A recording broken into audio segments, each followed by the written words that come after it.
I feel North Carolina because they're the number one overall seed, and I think it goes back to the conversation we had both online and on the show the last 2 days. Can Alabama's bigs down low play with Baycott, or is Baycott going to have one of those games? And you can look back in the history of Baycott, and there's sometimes that he has disappeared a lot last year. He has not been that guy this year. R.J. Davis, probably the best guard on the floor. Mark Sears hopefully has something to say about that. Hopefully it's a heck of a game. I hope Alabama shows up and plays well in this Sweet 16 game, and we'll see how it all shakes out. I'm just looking forward to being at a Sweet 16 game. I was there last year in Louisville, Yep. Brownie. Yep. And remember how weird the crowd was because it was Alabama drivable. There were some fans there. San Diego State brought surprisingly, I agree, more people than I thought. But the biggest surprise was Princeton, the number of Princeton fans that were at the Sweet 16. So I'm looking to be surprised by somebody tonight. I don't think it'll be Alabama fans. I don't think it'll be Clemson fans because I haven't seen any $2 bills here. They usually spread those around. It'll be interesting to see if Carolina brings a ton of fans. Maybe some live here in L.A. and just transported out here to L.A.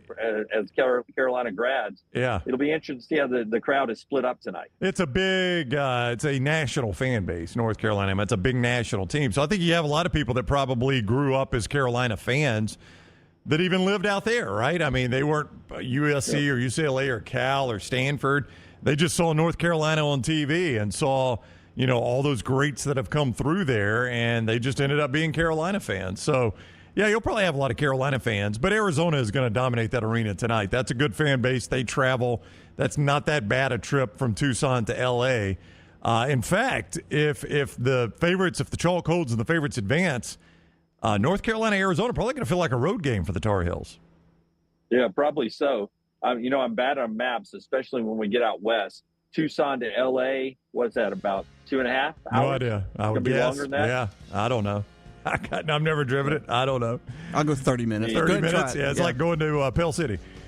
All right, that's going to do it. Hey, don't forget NASCAR coming back to the Talladega Superspeedway, 877-GO-TO-DEGA, TalladagaSuperspeedway.com. It is the Geico 500 weekend coming up in just a couple of weekends, April 19th through 21st, there at Talladega Superspeedway. You can get on board 877-GO-TO-DEGA, TalladagaSuperspeedway.com. Enhance your weekend with the Garage Experience presented by Cool Race. See all of that at TalladagaSuperspeedway.com and get tickets by calling 877-GO-TO-DEGA. All right, Dunaway, we'll talk to you tonight at 5. Enjoy the game. Have fun out there in L.A. All right, I sure will, man.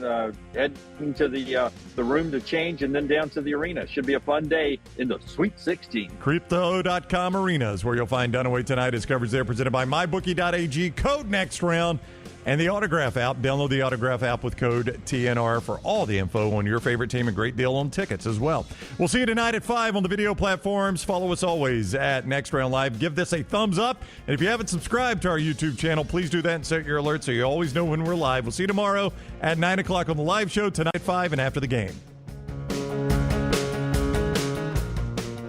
Just because you've quit going to the gym, it doesn't mean that you have to quit gym altogether. Dunaway, that is. With our Next Round podcasts open 24/7, 365, you can access gym anytime you'd like. While you may have done away with your treadmill routine, our version of Dunaway is standing by ready to get you back to your absolute best. Find all that lovely Jimmy D-led content on Spotify, Apple Podcasts, Google Podcasts, and in the podcast section of NextRoundLive.com. This message is sponsored by Jimmy Crypto Inc. and Jimmy Crypto for President.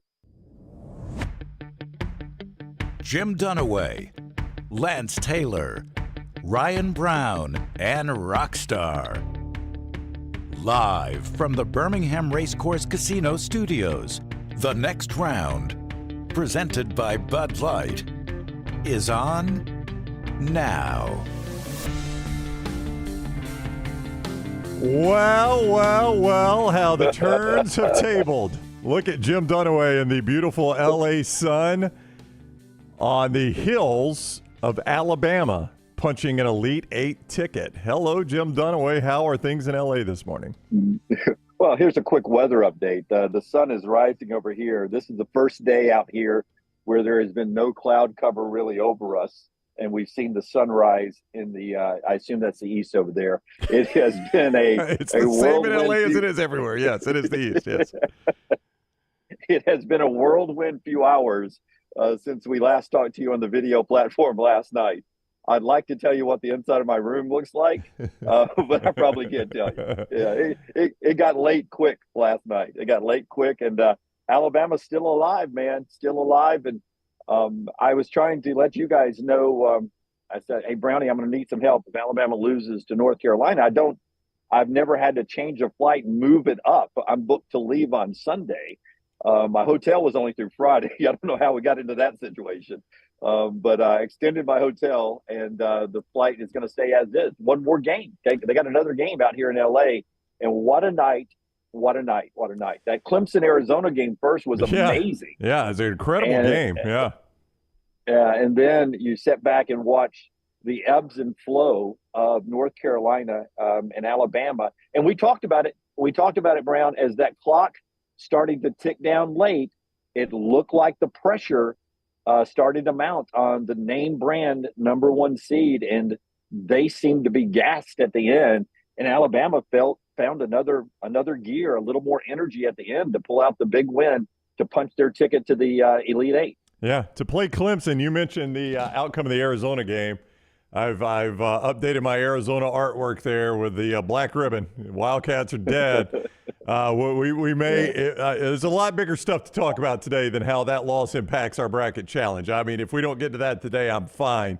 But my national champion is no more. So Alabama will not play Arizona to go to the Elite Eight. They'll play Clemson to go to the Elite Eight. Wow. So before we get into any of that, we got plenty of time to talk Bama Clemson.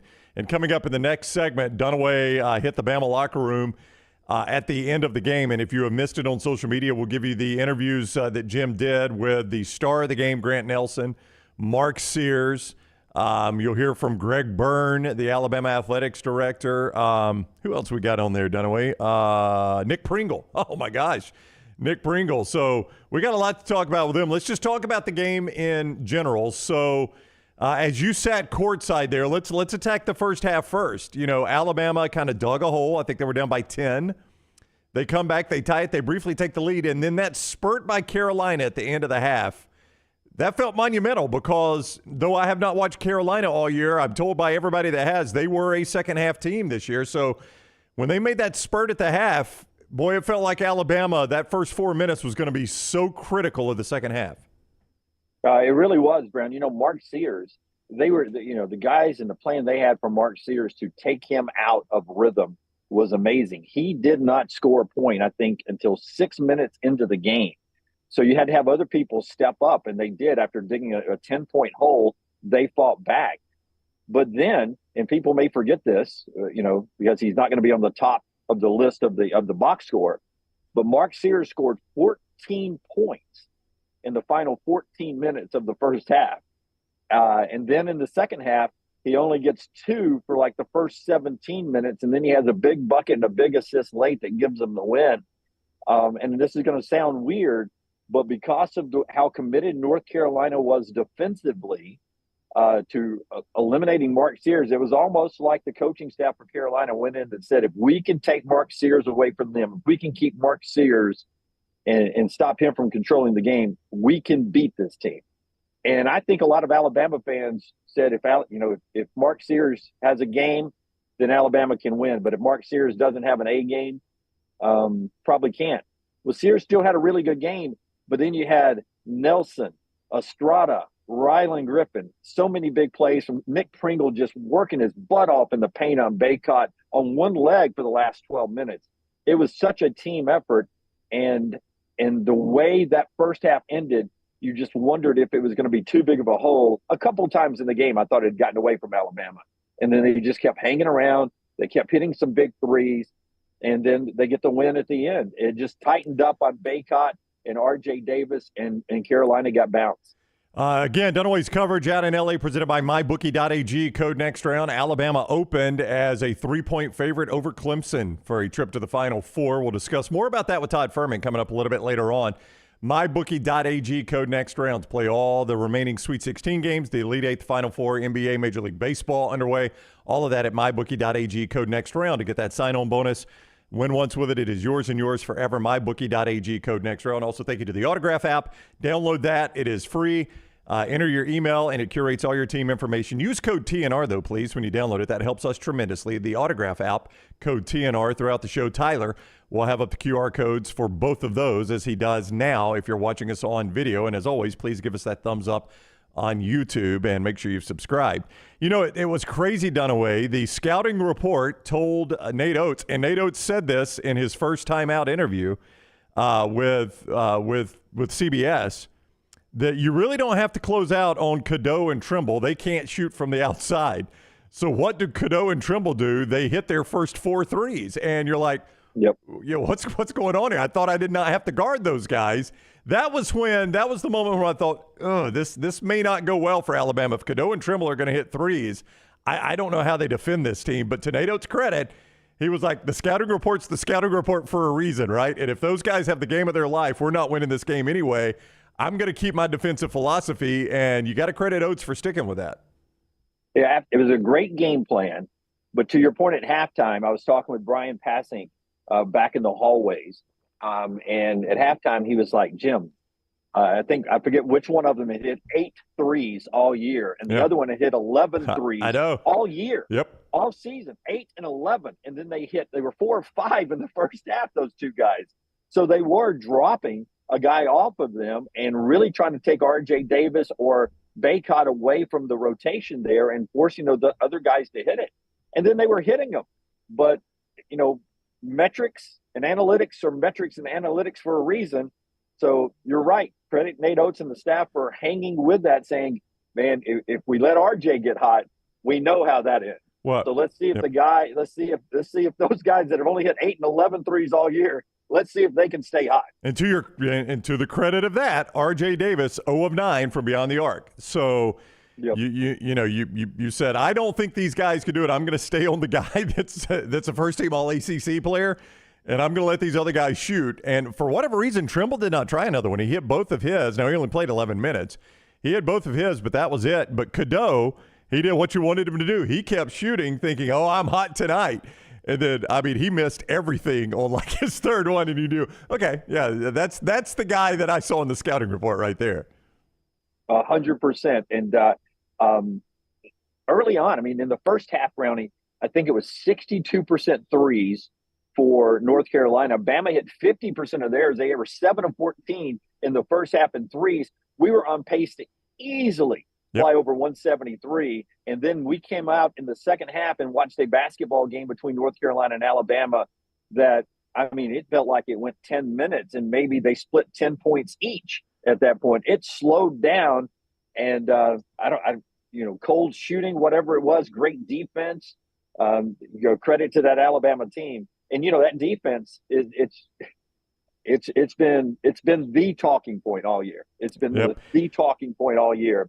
And it was we made the point on the postgame last night. What did it come down to at the end? The irony of all ironies, as much as we have spent talking about Alabama's defense, and Nate Oats has talked about it, Ken Pom has given you the ratings and all those things, the thing that clinched the win for Alabama was a shot clock violation by North Carolina. I would have picked 1,000 different ways Alabama locks up a win than forcing a shot clock violation from North Carolina. Because that's good offense. They're a good offense, and ultimately that's what did it. And it wasn't just crap North Carolina shooting; they couldn't get good looks. Alabama locked them down defensively on that final possession and forced the shot clock violation. And you're like, that to me, that's one of the greatest ironies I've seen. That's right. It's like bad kicker hitting a 58-yarder to win the game, guy whose his range is only 44, but they've got to try it here, and he nails it, or whatever other analogy you want to do in any other sport, that it was the defense that has been the calling card now in 3 wins for this team, but some great offensive performances. And I'll say this, Bram, and we see it in our chat every day, and it doesn't change. One game does not change that. But Grant Nelson has been a target for a lot of Alabama fans all year. I'm trying to think of some of the things we've seen in the chat room. One of them, I think we got sold a bill of goods. I think that was one. Wish we'd had Connect instead of, him if we were going to go to the portal. You heard those things all year long, right? I'm not. Yep. I'm not. No, you're not. You're not. Yeah. Yeah. Or he's been bad the last month. Yep. I wish Grant Nelson would get back to being good. That kid last night. Massive offensive game, but also massive defensively down in the paint and blocking shots. It was the game of his life. That was one thing I asked him afterwards. I said, was that the game of your life? And he was like, absolutely. Yeah, absolutely. And I don't have the stats in front of me. What did he end up, Brand? What was the points and the rebounds? Was it 22, 12? Oh, yeah. I mean, he had a double-double pretty early, 24 and 12, and then 5 blocks. I mean, that's what's crazy, 24 and 12. 5 blocks, including, by the way, the last block of the game, where, Carolina's just going to heave a prayer after he missed that free throw. And, he blocks it, and that ends the game. So, 24, 12, and 5 blocks. I mean, that is your 10 of 13 from the stripe, by the way. 10 of 13. Now, he missed his last 2, and I want to get into that in a second. Let's talk about Dr. B real quick. Yeah, let's talk, because that made it tricky. Anyway, Dr. B, that's the guy that has grown Lance's hair back, and he can do the same for you. T3hair.net, T3hair.net. For our guy, Dr. Beckenstein. If you're watching this on video, you see the in-office visit that Lance took with Dr. B. That's where they look around, they give you the consultation, and sometimes they'll tell you, hey, listen, it's just too far going, but a lot of times they're telling you, yeah, absolutely, we can help you. And then he comes up with a plan of attack, and you do a virtual visit with Dr. B, and he runs through a couple of options. There is no cookie-cutter option here. It is whatever is the best option for you, and there are many of them. Lance selected one. He's used it. He's gotten great results. You can do the same. T3hair.net for Dr. B, T3hair.net. Our guy, Dr. Beckenstein. Good for men and women, by the way. So Grant Nelson goes to the stripe at the end. Bama up 2. And I was already thinking, do you hit one, miss? If you hit them both, obviously, you're winning the game. It's a 4-point game. You don't even have to play defense. There's 0.9 left. If you hit the first one, it's a 3-point game. And then I'm thinking, you want to hit the second one, but if you miss the second one, it's not that bad because they don't have a timeout. But when he missed the first one, and Jim Jackson, you were in the arena. Jim Jackson asked this on the telecast. He's like, "What do you do here? Do you try to miss? Do you try to make?" He's like, "If you make, obviously, the worst they could do is force overtime. But if you miss, they got no shot to get a decent playoff here." And I don't know what you were thinking in the arena, and I don't know that Grant Nelson has said. I have not seen it so much in the postgame. If he said if he was trying to miss or make or just trying to get it close, I don't know. What were you thinking in the arena there? I had my eyes closed at that point, Brad. I don't know. I was on my knees and couldn't see. No, I was thinking through the whole game. And it was funny because you and I watched Auburn have an unbelievable half against number 1 seed Houston last year. And then the second half, they started missing free throws. And every time Alabama missed a free throw, at one point they had gotten down into the 60%. I don't know where they ended up free throws last night, but they'd gotten into the 60% in the game. They probably got it back into the 70s. But it was some missed key free throws. And I thought, God, are they going to lose this game on missed free throws? And then when he missed those 2, I was like, oh, a Leitner situation here or a half-court shot. And if this thing, if it were to go to overtime or if they walk it off here, it would just be devastating off of missed free throws. Yeah. And but luckily it didn't happen. Well, I do think, given the choice on that second one, you would want to hit it to make it at least a 3-point game. Again, if you hit both of them, this doesn't matter because it's a 4-point game and you can go stand on the sideline and watch North Carolina do anything they want. There's no chance of them winning the game. But once he missed, that's with them not having a timeout, a miss is better than a make. It's a very low percentage either way, but I like my chances better getting to inbound the ball without the clock running to get a decent look from half court than have to get a rebound, turn, and heave. And to Grant Nelson's credit, he missed and didn't sulk. He played defense, and that shot was not going to go, but it's certainly not going to go when he hits it. Yeah, exactly right, and smart enough not to get too close to where it's a foul too. By the way, Yep, absolutely. So that's a smart move. You don't get frustrated and try to block it, and end up getting a three free throw foul called. But you're right to your point is that everybody runs a 1 second play. Yep.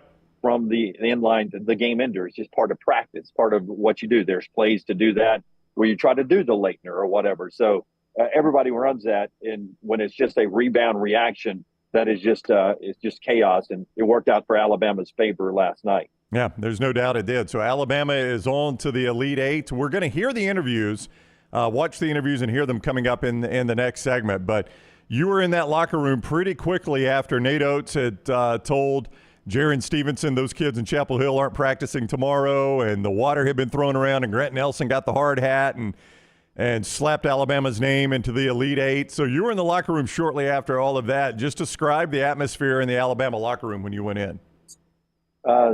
Celebration had cranked back up a little bit because the way it works, there's a 10-minute cooling off period.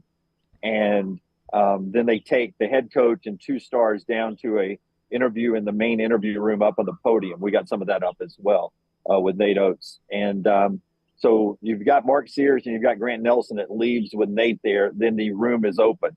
And I go in there, and Nate had already, and you can go to, and I encourage everyone to do this. It's not on our platform, but Alabama men's basketball, their account, they shoot video that we can't get to inside the locker room. And it's an amazing celebration scene. And then you just go check it out. We'll talk about it later, what Nate Oats says to the team about Monday's practice.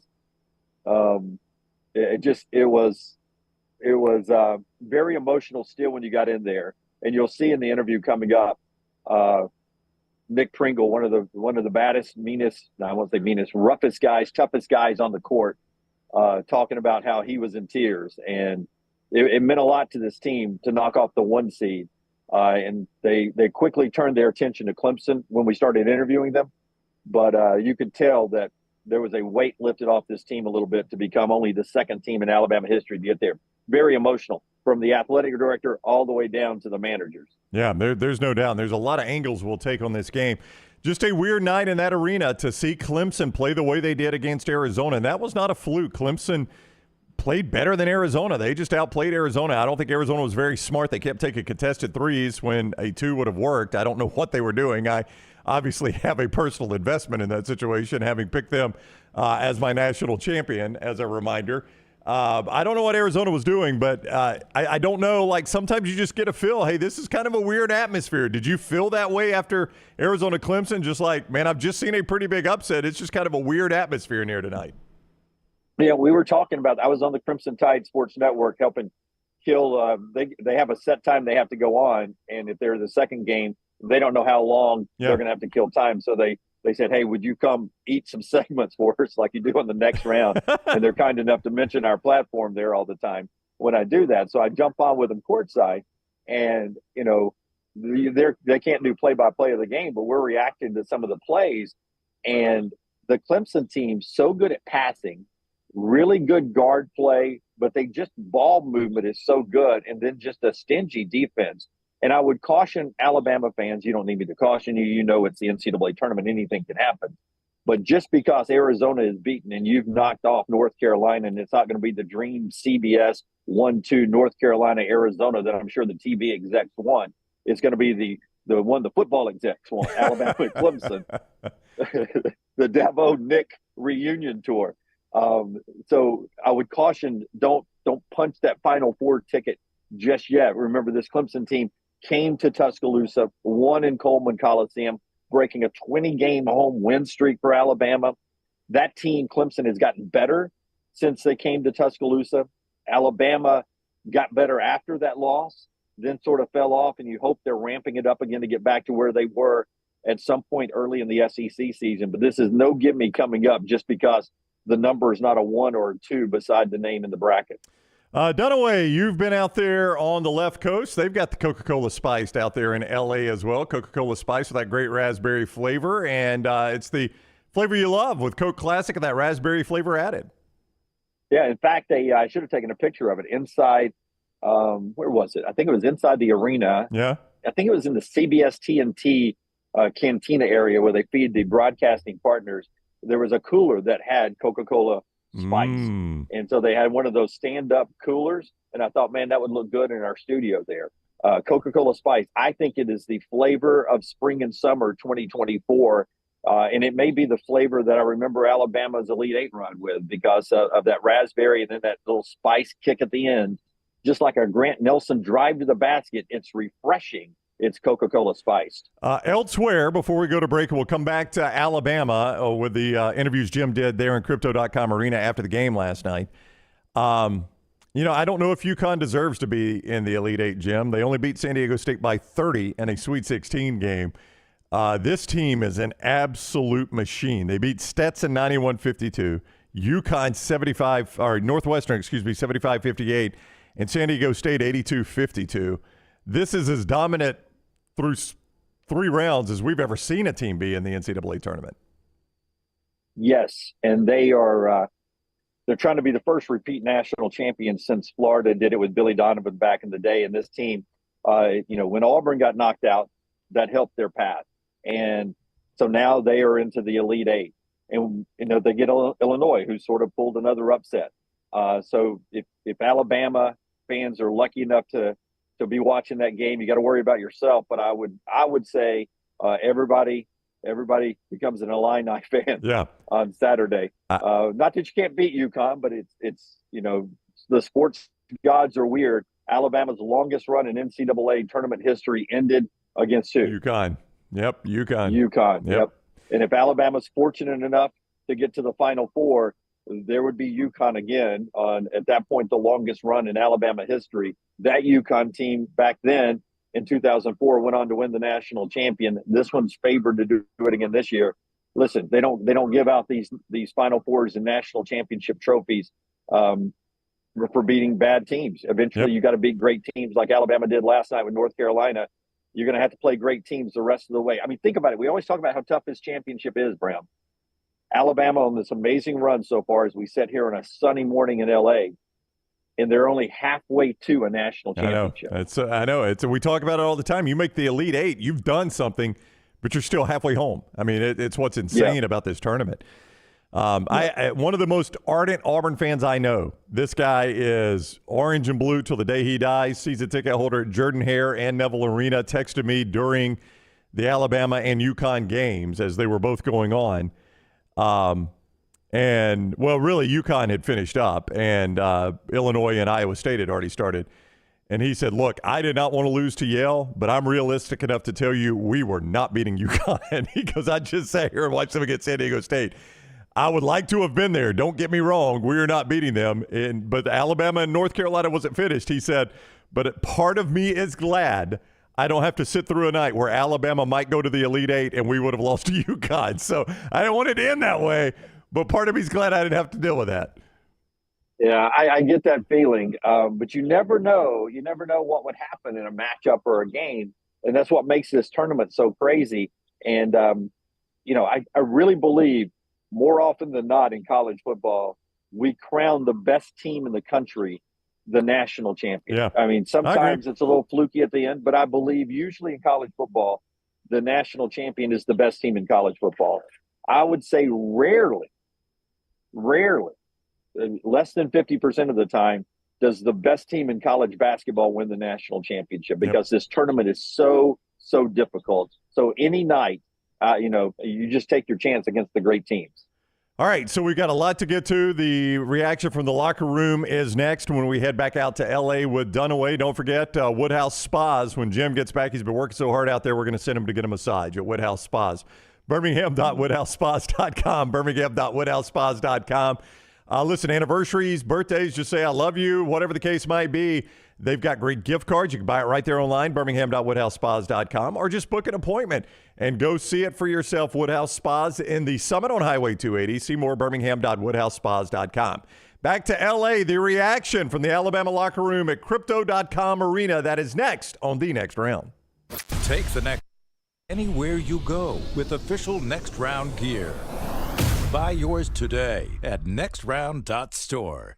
NASCAR is returning to Talladega Super Speedway for the 2024 Geico 500 weekend, Saturday, April 20th through Sunday, April 21. Guarantee your 2024 Geico 500 weekend experience today by visiting TalladegaSuperspeedway.com or calling 877-GO-TO-DEGA. Enhance your race weekend by adding passes to the Talladega Garage Experience, presented by Cool Ray. It is the Geico 500 weekend, Saturday, April 20th and Sunday, April 21st. Guarantee your spot now, TalladegaSuperspeedway.com or 877-GO-TO-DEGA. You have all heard of Red Wing Shoes, but what is Red Wing Shoes? It's the place where men buy boots, plain and simple. Who are Red Wing's customers? They are construction workers, warehouse employees, college students, the guy that fixes your AC, the guy at the end of the bar, the IT guy. Red Wing is a father, Red Wing is a son, Red Wing is a cult following shared by all men. A classic, comfortable pair of cool boots with a story to tell. What's your Red Wing story? Red Wing Shoe Stores, located in Pelham and Trussville.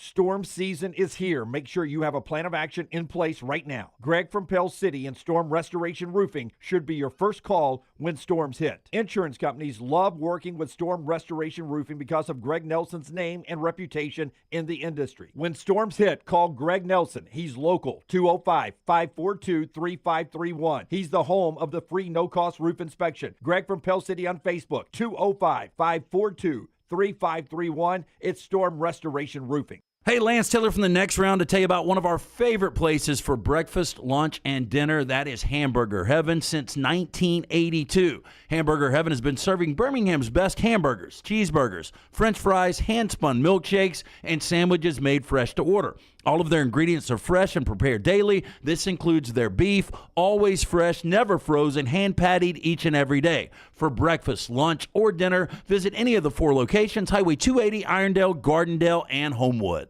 Hey, Lance Taylor from the Next Round to tell you about my friends at Michelson Laser Vision, located conveniently UAB Highlands. Almost 20 years ago, I went in for the procedure. Only took 12 minutes for both eyes. When I went in, I had 2200 vision. I was legally blind. Now I have 20/15 vision, still 19 years later. Make the call today. Schedule a hassle-free consultation, 969-8100. Dr. Mark Michelson, Dr. Jen Michelson, Michelson Laser Vision. Make sure you tell them the Next Round sent you, 969-8100 or MichelsonLaserVision.com. Twin Peaks is the best in the game. Here, you're in the red zone for every college rivalry and divisional matchup all season long. On game day, you never have to decide which teams to watch, only what combination of bites, burgers, wings, and more to order. Plus, where else are your favorite draft beers always poured at a frozen 29 degrees? Only at Twin Peaks, the #1 sports bar. Stick around after the sun sets. Twin Peaks is open really late. Wind down with bourbon and late night bites. Only at Twin Peaks.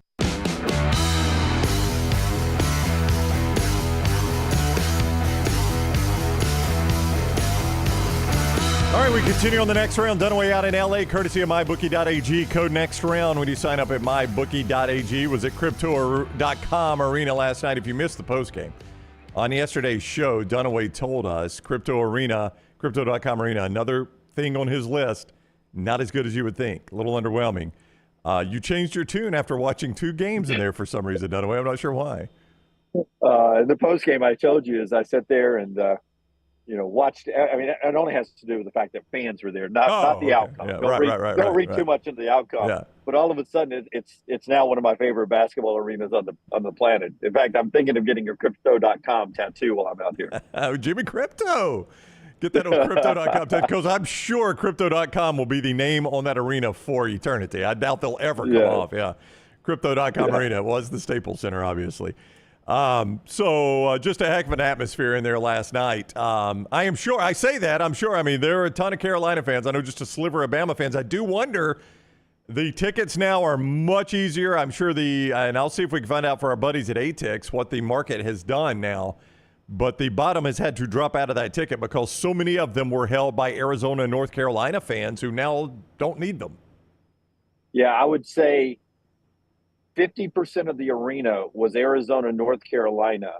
I would say 2% of the arena, maybe even less than that, was Clemson and Alabama. And the rest, I guess, are just LA or basketball people. Pregame walking around, I gave some walk-around videos on our platform. You saw some Tennessee fans who probably just live out here and threw their Tennessee gear on and going to watch the game tomorrow.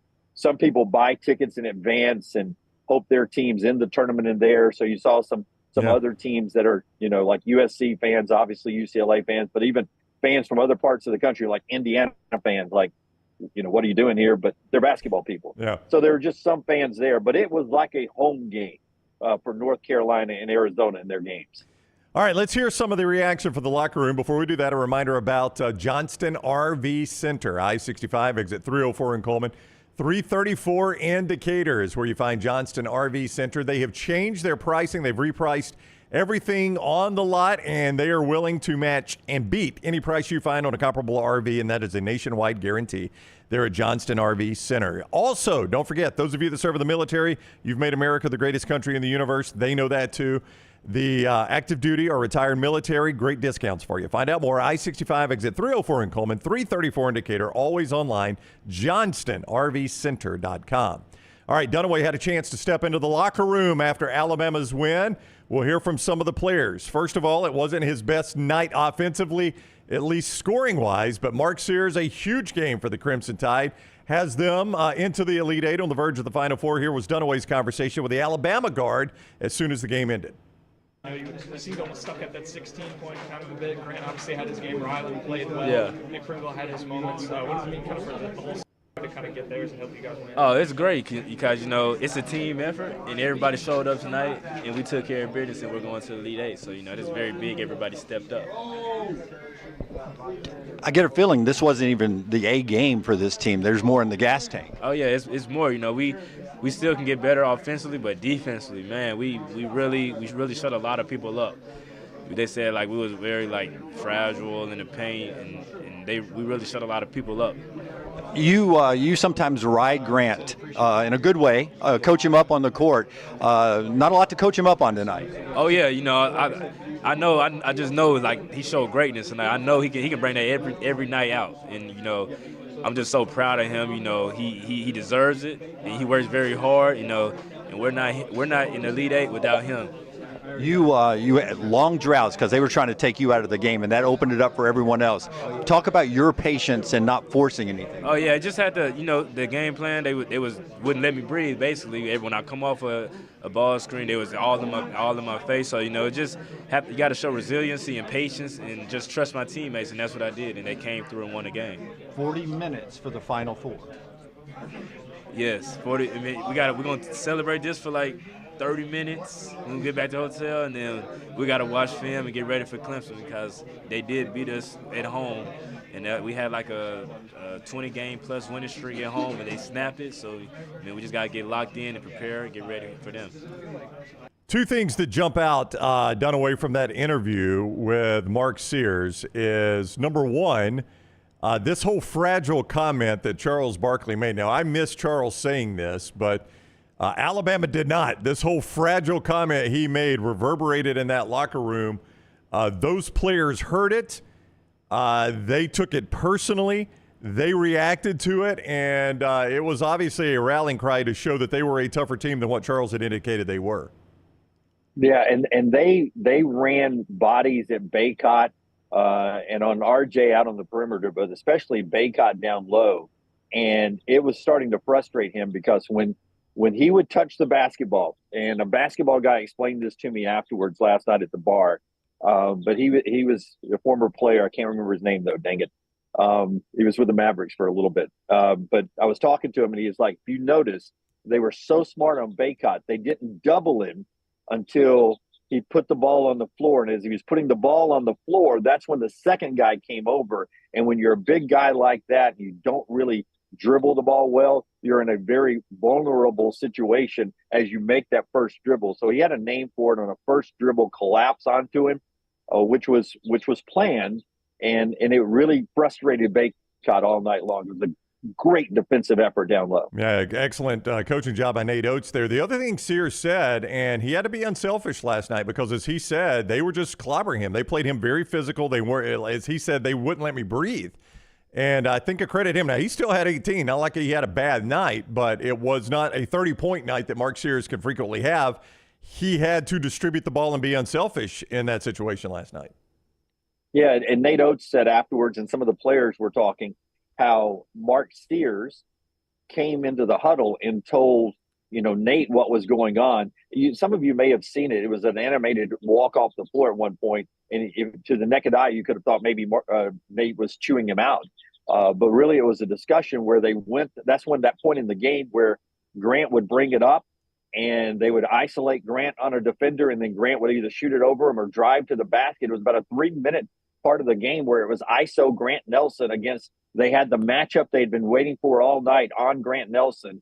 They had planned for it, and it just worked out. And Mark Sears, according to the coaches, is the one that said, hey, let's run through Grant at this point in the game here because I think we got the matchup we've been looking for, and it worked out 100%. Well, boy, did they. So let's hear from the guy that forever now, this is going to be remembered as the Grant Nelson game. The best game he has ever had in the Alabama uniform came at the most opportune time for the Crimson Tide. Again, a double-double for Grant Nelson, 24-12 and 5 blocks in the game last night for the Alabama big man who was asked to do a lot defensively, but he also delivered offensively. Here's Dunaway in the locker room with Grant Nelson just after Alabama's win in the Sweet 16. Grant Nelson, game of your life, right? Oh, yeah. Tell me about it. I mean, I didn't start this tournament with the 2 best games, but, my teammates giving me confidence, coaches telling me great things. I think that had a huge part to do with it, them believing in me and, giving me that chance to go out there. There was one point in the game you were a mismatch. They couldn't guard you. They couldn't put nobody on you. Tell me about that moment, and did y'all see that on tape possibly, that if it got into that situation, it could happen? Yeah, we got packages for everything, and, we realized that some of our guys, they weren't helping off shooters, so I was able to make plays down in the paint and, just get buckets at the rim. How big was it for you guys to be physical on Baycott inside, and that started with you, number 2? Yeah, me and Pringle, I think, really shut them down for the most part, besides a couple of we messed up a little bit the scouting report, but I think I give a lot of credit to Pringle coming in, just giving it his all and getting a bunch of rebounds. 36 minutes Grant Nelson played, Dunaway, 24 points, and 4 offensive rebounds. I'm going to ask you a question that might seem a little bit obvious, but I don't know how obvious the answer is. I think I know which way I would go. You were there in the arena watching this with your own 2 eyes. Did Grant Nelson have a better offensive game or defensive game for the Crimson Tide last night? I think it was a better defensive game. That's hard to say. He had 24 and 4 offensive rebounds. But 8 defensive boards and 5 block shots, and only 2 fouls. That's the thing. He defended Baycott well and only got whistled for 2 fouls. Like, if you'd given me Baycott's box score, I would have said, okay, which big man fouled out to keep him from scoring 20 points last night? Yeah, I would say there was one moment in the game in the second half, just to show you what he was doing. Not only was he inside, but then when they would, switch the ball back behind the defense to an open Carolina guy on the line, it was Grant Nelson that would leave the big man inside and go flying at the 3. Well, one time as he starts flying to block the 3 from Carolina, the guy dishes it off to another guy. And in mid-flight, he lands and then takes 2 steps and flies at that guy who passes it to another guy. And then here goes Grant Nelson again, flying past the 3rd guy that ended up making the shot.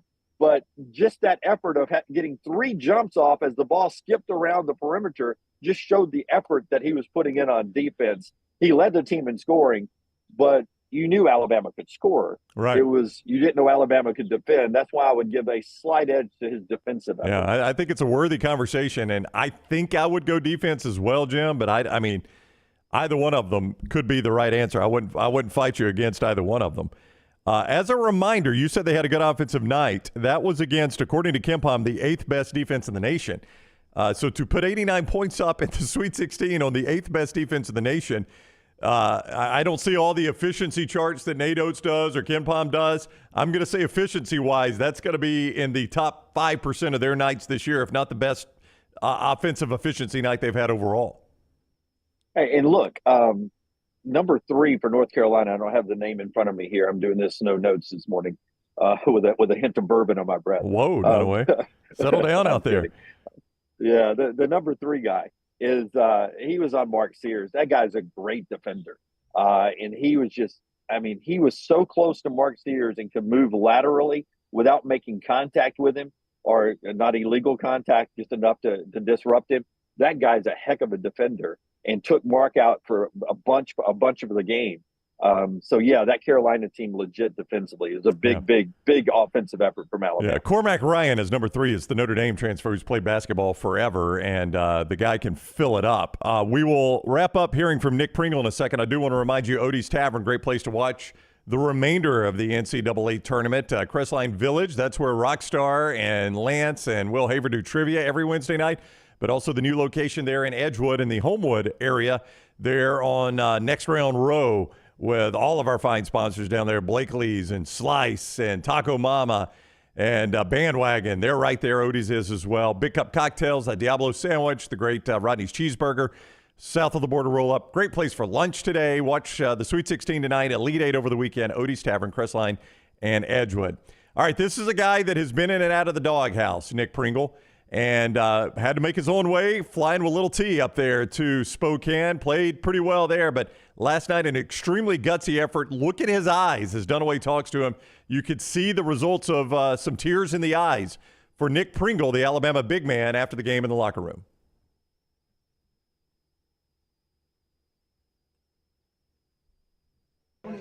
You played through a lot of pain, man. Yes, I did. I really did. Tell me about that. Why were you playing through so much pain? Man, for these guys in here? Definitely for these guys through here, but I went through a lot coming up. I mean, I've never been in this predicament here. We've been here last year, but we didn't win it. But I didn't have much control over that last year. I was more of an energy guy last year, but now I have more of a role this year. But telling coach, I don't care how I'm feeling. I don't care about the pain. I'm fighting through it. I'm doing it for my team. I made a few mistakes with the injury, but ultimately, you got guys that step up and make things happen. Even when I was out, building Grant's confidence, telling him, this is your game. Go take it over. Building that confidence. That's all everybody in this locker room needs. We're the best locker room in the country. I see the emotion in your eyes. Yes. I've been crying. Trust me, I've been crying. I was crying. This and this. Last year you guys get upset. This year you upset number 1 seed. What is the feeling? The feeling is crazy. It's really crazy. I pray on this a lot. We put in a lot of work and time and effort, for this to happen. And the group of guys in here, we're like a mixture of a lot of young guys and a few older guys, but we got a lot of heart. We got a lot of passion. We all come from something different. We all matches each other energy. Even if one's not playing well, we're still building that person up. So I think we really live by the mudita that we have in the locker room. The box score Dunaway historically is going to show 2 points, 9 boards, 4 personal fouls, and for the record, 3 assists. For Nick Pringle, did not record a block shot, didn't record a steal. That's what the box score is going to show. But I think when people think back on this game historically, they're going to remember that as an incredibly gutsy performance by a guy that went out with that heel bruise to the point, I don't know that he ever went to the locker room. I know he kind of left the bench area and they gave him some treatment. Maybe he did go back under the locker room, but then came back out there and just limped around and gave absolutely everything he had. And they don't win the game without that effort. That's exactly right. And to play through that pain and then to basically playing on a leg and a half, I guess, is what it ended up being down the stretch there. And still having to go up against Baycott when Baycott was in foul trouble and just having that body out there. And 9 boards is 9 boards in a game like this. But to be able to help in the rotation, to still take your shifts and go out there and play meaningful minutes, just a gutsy effort for Nick Pringle. And you want the treatment to happen today, happen last night in the team hotel. You get him off that foot, or you do whatever you have to do and hope he can give it a go on Saturday. That'll be something to watch. We'll talk about Wrightsell a little bit later on, but having Nick Pringle close to using both legs will be important against Clemson in their inside game. Yeah, they need all the bodies. It's a banged-up team right now. All right, we got much more to get to. Obviously, Todd Fuhrman coming up in about 15 minutes. We'll talk about the remainder of the Sweet 16 games, look ahead to Bama-Clemson with him as well, and get some insight on that. Dunaway's coverage there in Los Angeles from Crypto.com Arena, and One Cal Plaza is presented by MyBookie.ag. Code next round when you sign on at MyBookie.ag. Bet anything, anytime, anywhere with MyBookie.ag. And when you use code next round and sign on, you get that sign-on bonus. Win with it once. It is yours and yours forever. Thank you to our friends at MyBookie.ag. You can scan the QR code if you're watching us right there in the top left corner of your screen. Take you right there to MyBookie.ag and use code NEXTROUND. Also, Autograph. The Autograph app, great for you to follow your favorite teams. Just download it. It's free. Put in your email, select your teams, and you get all the information from all your teams right there. Use code TNR. When you download it for free, that helps us when you use code TNR, and we greatly appreciate it. It's Tom Brady's app, and you can follow Alabama, Auburn, all the teams right there, and get all that information in one place with the Autograph app. All right, more from L.A. and Birmingham when we return on the next round. Call the next round now at 205-734-0923. It's that time of year. Hoops, hops, and wings with our friends at Walk-Ons. We're talking about the unbelievable madness of the best viewing and the best food in town. This tournament season, try any of the 3 local walk-ons in Trussville, Stadium Trace in Hoover, and also the Greystone location. A wonderful menu with original food, great drinks, but most importantly in tournament season, TVs everywhere, so you can keep up with how your bracket's burning. Your home for all the tournament action is Walk-On Sports Bistro. NASCAR is returning to Talladega Super Speedway for the 2024 Geico 500 weekend, Saturday, April 20th through Sunday, April 21. Guarantee your 2024 Geico 500 weekend experience today by visiting TalladagaSuperspeedway.com or calling 877-GO-TO-DEGA. Enhance your race weekend by adding passes to the Talladega Garage Experience, presented by Coolray. It is the Geico 500 weekend, Saturday, April 20th and Sunday, April 21st. Guarantee your spot now, TalladagaSuperspeedway.com or 877-GO-TO-DEGA. Hey, Lance Taylor from the next round to tell you about our friends at Gutter Cap. Gutter Cap's that patented aluminum cover system that fits over most existing gutters to keep out debris and eliminate that gutter cleaning. It's backed with a lifetime warranty, almost 20-year service record right here in Birmingham. Stay off that dangerous ladder forever. 45% off the retail price now if you call guttercapbirmingham.com. Call my good friend Chris Stewart now, 205-823-2212. Cap it, don't snap it. It's Gutter Cap. Get ready to level up your fandom with the Autograph app. Co-founded by the legendary Tom Brady himself, this app is your one-stop shop for everything college sports. Access to all the best sports content, exciting fan challenges, and exclusive rewards. Think crazy discounts on tickets, limited edition merch, and much more. Just look at this. Autograph hooked up 6 lucky fans with tickets to the Arkansas-Alabama game for just $16 a ticket. That's what they call true fan pricing. Ready to join the party? Download the free Autograph app today and use the code TNR for exclusive access. You could win a Cadillac CT5 or your share of $25,000 in free play and cash at Birmingham Racecourse Casino. The more you visit, the more chances you have to win. Play the latest, most exciting games around with fun bonuses and big jackpots. You can be a winner too. Come win your share during the Cadillac CT5 and $25,000 giveaway at Birmingham Racecourse Casino. Drawings April 5th and 6th. Located off I-459, exit 31, Derby Parkway. Must be 21 or older, must be present to win. You never know what we're up to here at the Next Round. The easiest way to stay in the know with our antics and adventures is to follow the Next Round across all social media platforms at Next Round Live on Facebook, Twitter, Instagram, and TikTok. Whether it's Dunaway sleeping in the studio, Tim and Lunsford breaking down the latest movie release, or Game Day Chronicles, we are here to keep you updated on the latest sports news while, of course, having just a little bit of fun. Follow at Next Round Live across all platforms to join in.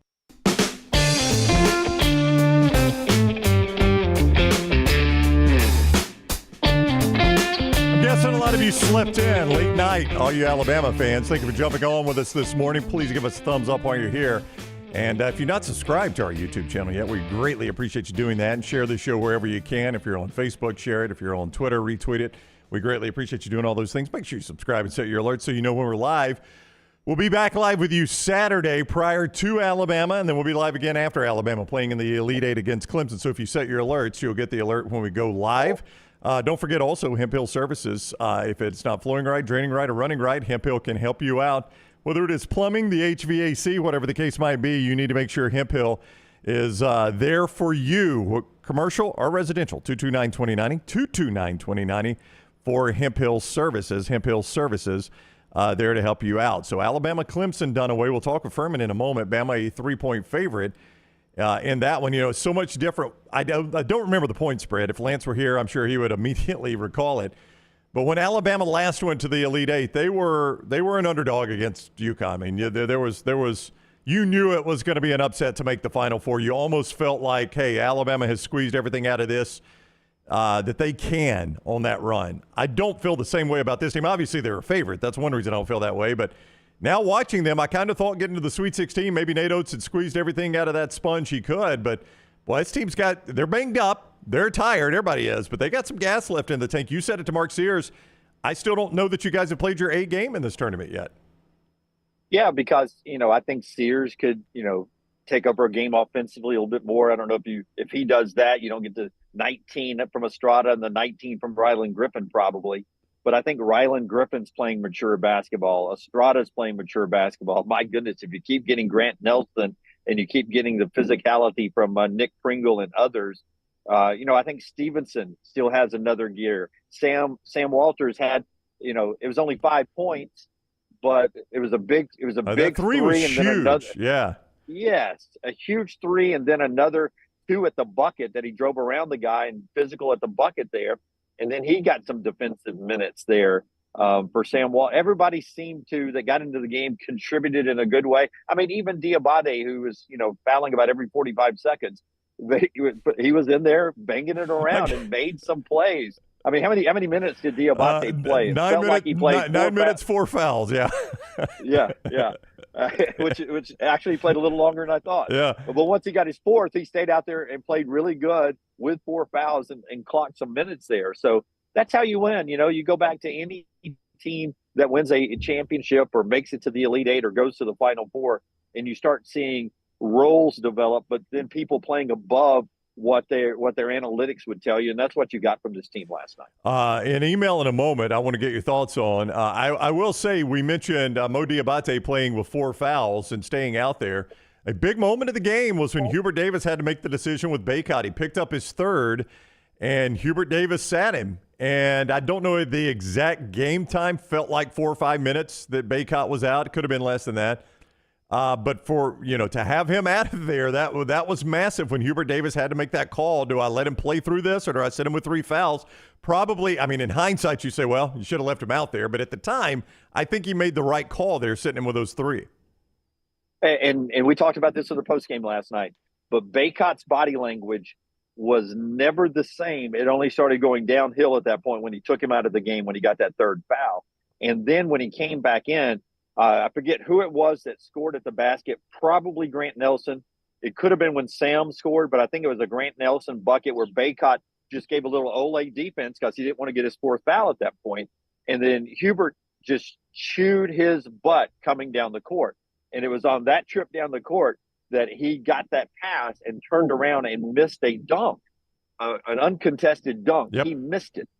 And that was a huge miss at that point in the game. It's only worth 2 points, but it was a huge miss because on the other end, I think Bama hit a 3, or they at least got points on the other end. But once he missed that dunk after getting his butt chewed out, it was game over for Baycott. His body language changed. He went into a moody place, and they have a saying in Chapel Hill, good Baycott, bad Baycott. That's when bad Baycott showed up again last night. That was a big moment in the game, that missed dunk. Yeah, there is absolutely no doubt. That missed dunk, because you're right, that just showed mentally. I mean, you let him have that dunk 60 times this year. He dunks it 60 times. He does not miss that. But you just wondered at that point, with the 3 fouls, I had not noticed Hubert Davis chewing him the way you did. But with all that, it did look like a guy that mentally was just not in the right place at that point in the game. Yeah, and when you got RJ who's not hitting his 3s, and then you got Baycott, all of a sudden he's got 3 fouls. He missed a dunk. He's playing Ole defense, and the coach is chewing on him a little bit. Without those 2 guys, they become beatable at that point. Still a very good basketball team, but they become beatable at that point when you take away their 2 biggest names. And that's when Alabama finished the deal last night. Yeah, there were so many big moments. I'll give you another one. A guy we haven't talked much about, but he had a great night. 5:26 mark. It's 75-72. North Carolina, and Aaron Estrada makes that step in, that step in three to make it 75-75. And now, to your point, you're at the 5-minute mark, and it's a tie game. And that's all we had said on this show is you get it to that 5-minute mark or the under 4 timeout, and it's a tie game, 1-point game. You got a shot. And and Aaron Estrada made that the situation to tie it at 75 there. If you notice the tip, Pringle wins the tip. By the way, I thought it was a favorable toss to Pringle on the tip, the opening tip. I was sitting there courtside, our seats row 1, and I leaned over to the guys from AL.com. I was like, he tossed that right to Pringle, by the way. And Alabama gets it. They go down, and Estrada scores 2, and you're off and running. And you said, okay, maybe Estrada's going to have a big game. And he did, 19. That was a big moment. Alabama's transition threes were so good. Yep. So good. And Estrada's a big part of this team, man. And to think, Estrada, mid-major transfer portal. Yep. Mark Sears, mid-major transfer portal. Grant Nelson. Yep. Big mid-major transfer portal. I'm finding gems from that level that has built this team to replace everything they lost last year. Yeah, just an impressive job. Pretty incredible. Look, Bama's a banged-up team. You might be banged up starting 2024. You don't have to finish 2024 that way. You need to go see Precision Sports Medicine and Orthopedics. You can make an appointment, 205-512-3885. If that nagging orthopedic injury is still bothering you, let 2024 be the year. Precision Sports Medicine and Orthopedics get your life back on track. Orthopedic care better together, 205-512-3885 or precisionsportsortho.com/2024. That's precisionsportsortho.com/2024. The first email we got today, Philip from Huntsville, points this out, Dunaway. Much respect to Clemson and their ability. They took it to Bama a few months back at Coleman Coliseum. They are playing really well right now. As a Bama fan with this year's team, if you told me Bama would be a favorite wearing those white unis in the regional final, I believe we would all take that. Those uniforms that you said might be put away for the rest of the year, if they choose, could come back out Saturday. The old throwback white, I say throwback, they've never used it, that white crimson tide that they've actually liked a lot. Yeah, I assume they packed up. Well, they didn't go home, so they've got them. That's right, they got them. They just didn't wash them. Yeah, but nobody thought you'd wear them again in this tournament. Yep. And Clemson helps you out, so you're in white on Saturday. And to see that old Block A would be pretty impressive. Yeah, that's a great point being made out there. And the fact that these two played each other earlier this year, I think that helps the team that loses. You think so? Why? Why so? Yeah, I would tell you now. Clemson is much better now than they were then. Yeah. But when you win a game, and you go and play them again, you don't have to make as many drastic adjustments, right? Right. You're like, hey, we won the game. We won it in Tuscaloosa. So this worked. We probably want to try to do some of the same stuff we did in Tuscaloosa, right? That's just common sense. Okay, gotcha. Well, if you're Alabama, you lost the game. But now you've got a free look at that team. And so you know how this guy plays, and they've gotten better. I'll keep saying that. They've gotten a lot better.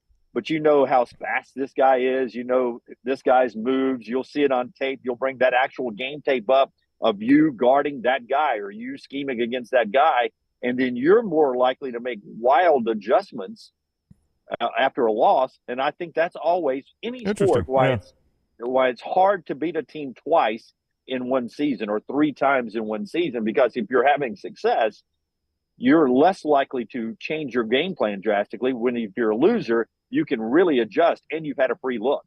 More thoughts on that from Todd Fuhrman when we return. Rockstar in the lounge a little bit later on. We still got 4 downs and trash to get to. Dunaway will continue from L.A. A reminder, NASCAR returning to the Talladega Superspeedway April 19th, 20th, and 21st. 877-GO-TO-DEGA.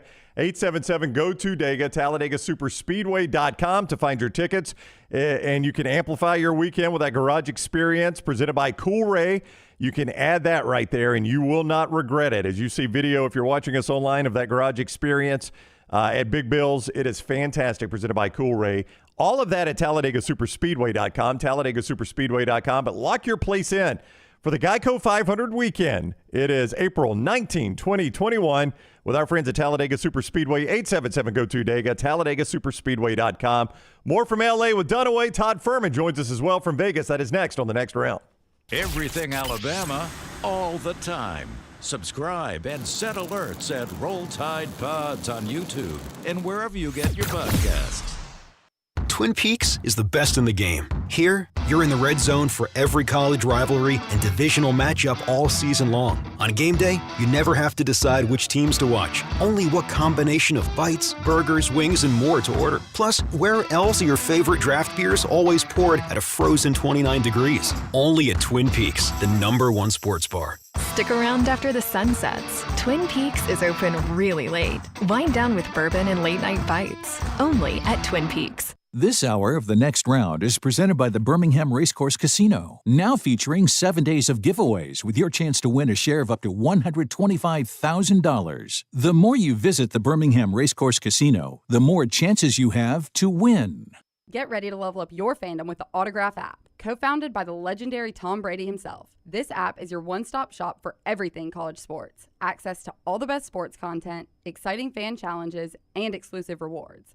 Think crazy discounts on tickets, limited edition merch, and much more. Just look at this. Autograph hooked up 6 lucky fans with tickets to the Arkansas-Alabama game for just $16 a ticket. That's what they call true fan pricing. Ready to join the party? Download the free Autograph app today and use the code TNR for exclusive access. Hey, there's nothing worse than waking up to a plumbing problem. Don't get caught in a flooded house. Call the guys at Hemp Hill Services. Adam, Chad, and the team at Hemp Hill are the only ones I trust to fix it and fix it right the first time. Hemp Hill Services does it right and always at a fair price. For all of your plumbing, cooling, and heating needs, trust the name that Birmingham has trusted since 1954. That is Hemp Hill Services. Call now, 205-229-2090. That's 205-229-2090. Hey, Lance Taylor from the next round to tell you about our friends at Gutter Cap. Gutter Cap's that patented aluminum cover system that fits over most existing gutters to keep out debris and eliminate that gutter cleaning. It's backed with a lifetime warranty, almost 20-year service record right here in Birmingham. Stay off that dangerous ladder forever. 45% off the retail price now if you call guttercapbirmingham.com. Call my good friend Chris Stewart now, 205-823-2212. Cap it, don't snap it. It's Gutter Cap. Start your day online with our website, nextroundlive.com, for the latest videos, podcasts, and college football stories. It's also a great way to stream the show or shop in the Next Round store. Stay connected by visiting nextroundlive.com. NASCAR is returning to Talladega Superspeedway for the 2024 Geico 500 weekend, Saturday, April 20th through Sunday, April 21. Guarantee your 2024 Geico 500 weekend experience today by visiting TalladagaSuperspeedway.com or calling 877-GO-2-DEGA. Enhance your race weekend by adding passes to the Talladega Garage Experience, presented by Cool Ray. It is the Geico 500 weekend, Saturday, April 20th and Sunday, April 21st. Guarantee your spot now, TalladagaSuperspeedway.com or 877-GO-2-DEGA. Jim Dunaway, Lance Taylor, Ryan Brown, and Rockstar. Live from the Birmingham Racecourse Casino Studios, the next round, presented by Bud Light, is on now. Todd Fuhrman coming right up from Vegas as Dunaway continues from L.A., where last night he saw Alabama beat North Carolina to advance to the Elite Eight, one step away from the Final Four. That one step is Clemson. We'll get Fuhrman's thoughts on that game from Dunaway out in L.A. as his coverage there is presented by MyBookie.ag, code next round, MyBookie.ag, code next round. Again, we'll be live with you Saturday. We'll give you the times on that. As Alabama gets ready to play Clemson in the Elite Eight. We'll be pregame and postgame just like we did last night. Before we go to Fuhrman, a reminder, Urology Centers Alabama, 35 urologists on hand, 16 locations across Alabama treating all your urological needs. From prostate health to kidney stones, they take care of you at UCA. Visit urologycentersalabama.com to schedule an appointment, urologycentersalabama.com. All right, let's go to the JohnstonRVCenter.com hotline. Fuhrman is with us from Vegas, Dunaway out in L.A., Fuhrman in Vegas. I'm here in the studio, Birmingham Racecourse Casino studio. We're everywhere, Fuhrman. How are you today? I'm doing well, gentlemen. Congrats to Alabama with the impressive way that they closed out North Carolina last night, weathered a number of shots and potential knockout salvos, but they saved their best for last, and we now see why Alabama has a chance to get to the first Final Four in program history. Did you was there anything in the lead up to this game that you saw this upset coming? Was there like any indication to you? Did you see a metric where you thought Alabama might have a sneaky advantage in this game? No, not really. I mean, when you looked at the game, you thought North Carolina was going to be the team that could lean on their defense and come up with a few more stops to potentially escape in that game. But every time North Carolina appeared to run away and hide in that contest, building that 8-point lead at the half, even early on in the game when they built a double-digit deficit, Alabama seemed to have an answer. And Grant Nelson raised his level of play with a tremendous performance. The Heels could never get R.J. Davis going, and I think one of the bigger turning points in that contest came when Armando Bacot picks up that foul. It looked like North Carolina really struggled to find their offensive rhythm. They couldn't get Cormac Ryan going from the perimeter. And the one question mark that we had about Alabama all season long that I know Tides fans have struggled with was, could they defend for extended stretches? And I know defense looks a little bit different in the modern game where you can give up 80, but they came up with the timely stops, and we'll see if they carry some of that momentum forward against the Clemson team that they played once already, and a school in general that Alabama has no love lost, but that comes more on the football side than anything else.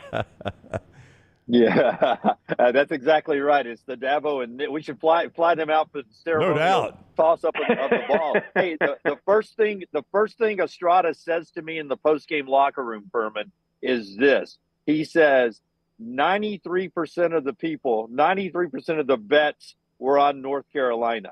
I don't know if he was looking at ESPN.com, the win probability, or if that was actually numbers that somebody had fed to him, motivation by a coaching member or what, but he threw that stat out in postgame. Was that close to true? You know, I didn't see numbers quite that high, but it was a majority of the betting public backing North Carolina. And what was interesting about the game is that we saw North Carolina open as a 4-point favorite, number tick as high as 5, and then there was a little bit of buyback. So you had a true battle taking place in the betting market in that particular game, and ultimately Alabama is not only able to cover as a 4.5-point underdog, but win that game outright. So the fact that it's trickling down to the players, hey, look, you find motivation in interesting places this time of year, but if that was the nugget that Estrada was looking for to get them across the finish line, more power to them, and Alabama will not be able to play the underdog card in the Elite Eight matchup against Clemson, where they'll open up right around a field goal favorite. Yeah, I see them at 3 right now at mybookie.ag. I texted you last night, Fuhrman, and you said, I think 2.5 or 3. That's where it opened.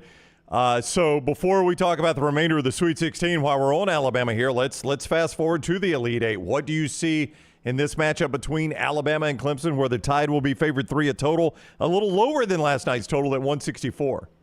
Yeah, number definitely come down a little bit, and bettors that bet that game over last night had a real sweat. I mean, you had 100 points at the break, and you had a second-half total of 93, but the game really bogged down in the second half, and largely because Alabama made things extremely difficult for getting ahead of myself, for North Carolina on the offensive side. What's interesting about the first meeting these two teams played way back in November, Clemson in that game ends up winning outright as an 8.5-point underdog, but the total was 159.5. So you've seen the betting market reflect Alabama, who wants to get out and run a little bit more than I think odds makers accounted for in that first meeting. This is a Clemson team who showed that they're happy to take open looks when they're available, but they are more than comfortable turning this into a little bit of a grinded-out type affair. You look at Clemson from an offensive and defensive efficiency standpoint, not inside the top 20 in either category, but inside the top 35. And I think what we saw from Brad Brownell was him draw up some of the X's and O's that Tommy Lloyd had really no answer for in the game last night. You look at Alabama, they are going to be significantly more athletic. I think this is a game where Mark Sears may have to do a little bit more on the offensive side than what we saw in last night's win against North Carolina. But I think the number on the side is extremely fair. I look at the total here at 164.5, and I have a strong lean under. I don't think Clemson wants to turn this into a full-on track meet. I think we got some outlying shooting performances from both Alabama and North Carolina from beyond the arc in the first half last night. And if there's any semblance of regression or these teams have to work a little bit, asking both of them to get to 80 points feels like a tall mark. So I lean under the total at 164.5. Todd Fuhrman, our guest, bettheboardpodcast.com for all the games. bettheboardpodcast.com to get Fuhrman's thoughts on everything. At Todd Fuhrman is where you follow him on Twitter. He's with us on the JohnstonRVCenter.com hotline. I think it's unlikely that Latrell Wrightsell plays on Saturday. I'm curious what the vibe is in Vegas. What do you guys hear about Reitzel? Is this number Alabama favored 3? Does it have Reitzel not playing baked into it, do you think? Yeah, it has a little bit of that component baked in. You may see the number tick up a half a point at most if Reitzel gets upgraded. But I think the fact that he was in street clothes for the game last night, I wouldn't be overly optimistic about his inclusion in the matchup. You'd have liked to see him in uniform, even if he couldn't log minutes. So I think he's a little bit further away from playing, but we know sometimes these situations unfold in unique manners. So if Reitzel was out there, I think you could be seeing a little bit more 3.5 in the market than 3, but I really don't expect him to be out there and wouldn't bake him in any of my numbers. To get away from Alabama and Clemson for just a second, UConn and Illinois, do you see a path to a money line victory for Illinois at all in this contest? Oh, look, Illinois is going to have to play their best game of the season, but we know it's a team that can get up and down the court and score. And when you have a player like Terrence Shannon, when he stays out of foul trouble, that can take games over, that's always an interesting entity to try and contend with. This UConn team right now appears to be an absolute freight train. I mean, nothing has gotten in their way, and we can go all the way back to the start of the last NCAA tournament where they've won every single game they've played by 13-plus points. Now, when you look at the number at 8.5, I don't exactly think you're laying the points here with UConn. Illinois is going to need to be a little bit more locked in defensively, much like we saw against Iowa State, but the Cyclones really lack playmakers on the offensive side, and it allowed Illinois to get out to an early lead despite lackluster free throw shooting. For me, if this game got to 10, I'd be mildly intrigued by the Illini as a small underdog bet. But no, I will not be as bold and brash to call for the Illini to knock the defending champions from the tournament. That may be something Alabama has to do should these teams be on a crash course to play in the Final Four. If the SEC, Fuhrman, gets 2 teams into the Elite Eight, they'll need a Tennessee win tonight. The Vols, a 3-point favorite over Creighton. That is the tightest point spread of any of the remaining Sweet 16 games that will be played tonight. What do you see in Tennessee-Creighton? Slay already guaranteed me that Tennessee wins this game by 123 points, so I don't even know why we're playing this game tonight, a little after 10 Eastern in Detroit. But you look at Rick Barnes, and clearly he has a lot to overcome as a head coach this deep in the tournament. 29-27 straight up in his NCAA tournament career, and 19 of those 27 losses have come in the role of a favorite, including all 5 with Tennessee. 16 of the 27 losses for Barnes came when his program was a better seed, including all 5 as head coach of the Vols. You look at Creighton, and while the Blue Jays team was relatively fortunate to get through Oregon, needing double overtime and an injury to one of Oregon's key contributors, this is a Jays team that can shoot the ball as well as any in the country from deep. They have a number of players that can take games over. They want to slow it down, turn it into a bit of a slog. I think Tennessee's physicality can pose some problems here, but the one thing I worry about for the Vols, when Dalton Knecht isn't going, do they have enough other ancillary offensive pieces? Credit to them. You get by Texas 62-58 and you shoot 3 for 25 from beyond the arc. But for me, my number on the game is very close to market. If I was going to get involved, lean ever so slightly towards the under. But I think this should be one of the more exciting games to watch, and I won't have an investment on it. I've been out here in L.A. for a while now. To go back to a previous interview we had, is Marquette still in the tournament? They are still in the tournament, and I think they are going to have a lot to say about who comes out of the South Regional. When we look at NC State, we know that they have been the great story, a Cinderella in every facet of it. When you talk about winning 5 games in 5 days, as a 101 shot to come out of the ACC to even get to this point. You look at Burns and Horn, a nice inside-outside combo, but this is a Marquette team that when they get their full complement of players, like we saw with Tyler Kolek, who had 11 assists in each of the first 2 games, can be very dynamic on the offensive side. You wonder about Shaka Smart in the role of favorite, not somewhere he's technically thrived in the past, but it almost felt like Marquette's second half against Western Kentucky got some of the weight of the world off Shaka in general, who only had 1 tournament win since that improbable run as head coach at VCU. I think Marquette can win this game relatively comfortably with its numbers leaking out a little bit, but I think the best way for me personally to attack it is to dabble with Marquette to win the region at a price right around plus 230 to plus 240. I think if they get through NC State tonight, they are going to be a handful and then some for whoever comes out of the matchup between Duke and Houston. I'm a firm believer that our maps are distorted. Oh, good grief. I really believe we look at a map, it looks like in the West that things are closer. How close am I to you? Can we meet for lunch today? Can you drive down here and meet me? Or are you just down the street? from me here in LA. Can we have lunch, Fuhrman? I'm about a 3-hour and 45-minute trip from you, so not quite down the street to try and meet for lunch, so we may have to put that on the back burner. But, I hear you going full Hollywood on us, Dunaway, so maybe we can get the roundtable to build you a studio out there, get you a nice place on the beach. I know it's not the Floribama shore on the Pacific Ocean, but we'll try and find a way to get you to blend in seamlessly with all the other Alabama fans that are out there. But I do appreciate the invitation of you inviting me out for lunch nonetheless. Hey, all the Alabama fans, I think we did a head count last night. It was 400 in the arena. I'm not sure, not counting cheerleaders, bands, and some students down there. But it was a small group that made it out here. It'll be interesting to see if more people jump on there and do this. But this basketball team, I don't understand how you guys make a living in Vegas. You'll have to explain it to me sometime. This tournament is so unpredictable. All the great teams that Alabama's had in the past and the two teams that have gone to the Elite Eight, on paper, I don't think stack up maybe in the top 5, top 7 all time. But here this team is. How big of a surprise is it that Alabama's still playing in your eyes? Here's the thing about Alabama, and I know a lot of people listen and go, man, that's a cop-out. That didn't help or shed any light on your perspective for things. But when you watch Alabama, I think oddsmakers feel the exact same way Alabama fans do, that on their best day, this Alabama team can beat anyone in the country with their athletes getting out in space, trying to impose their will with tempo and shooting the ball as effectively from deep as they do.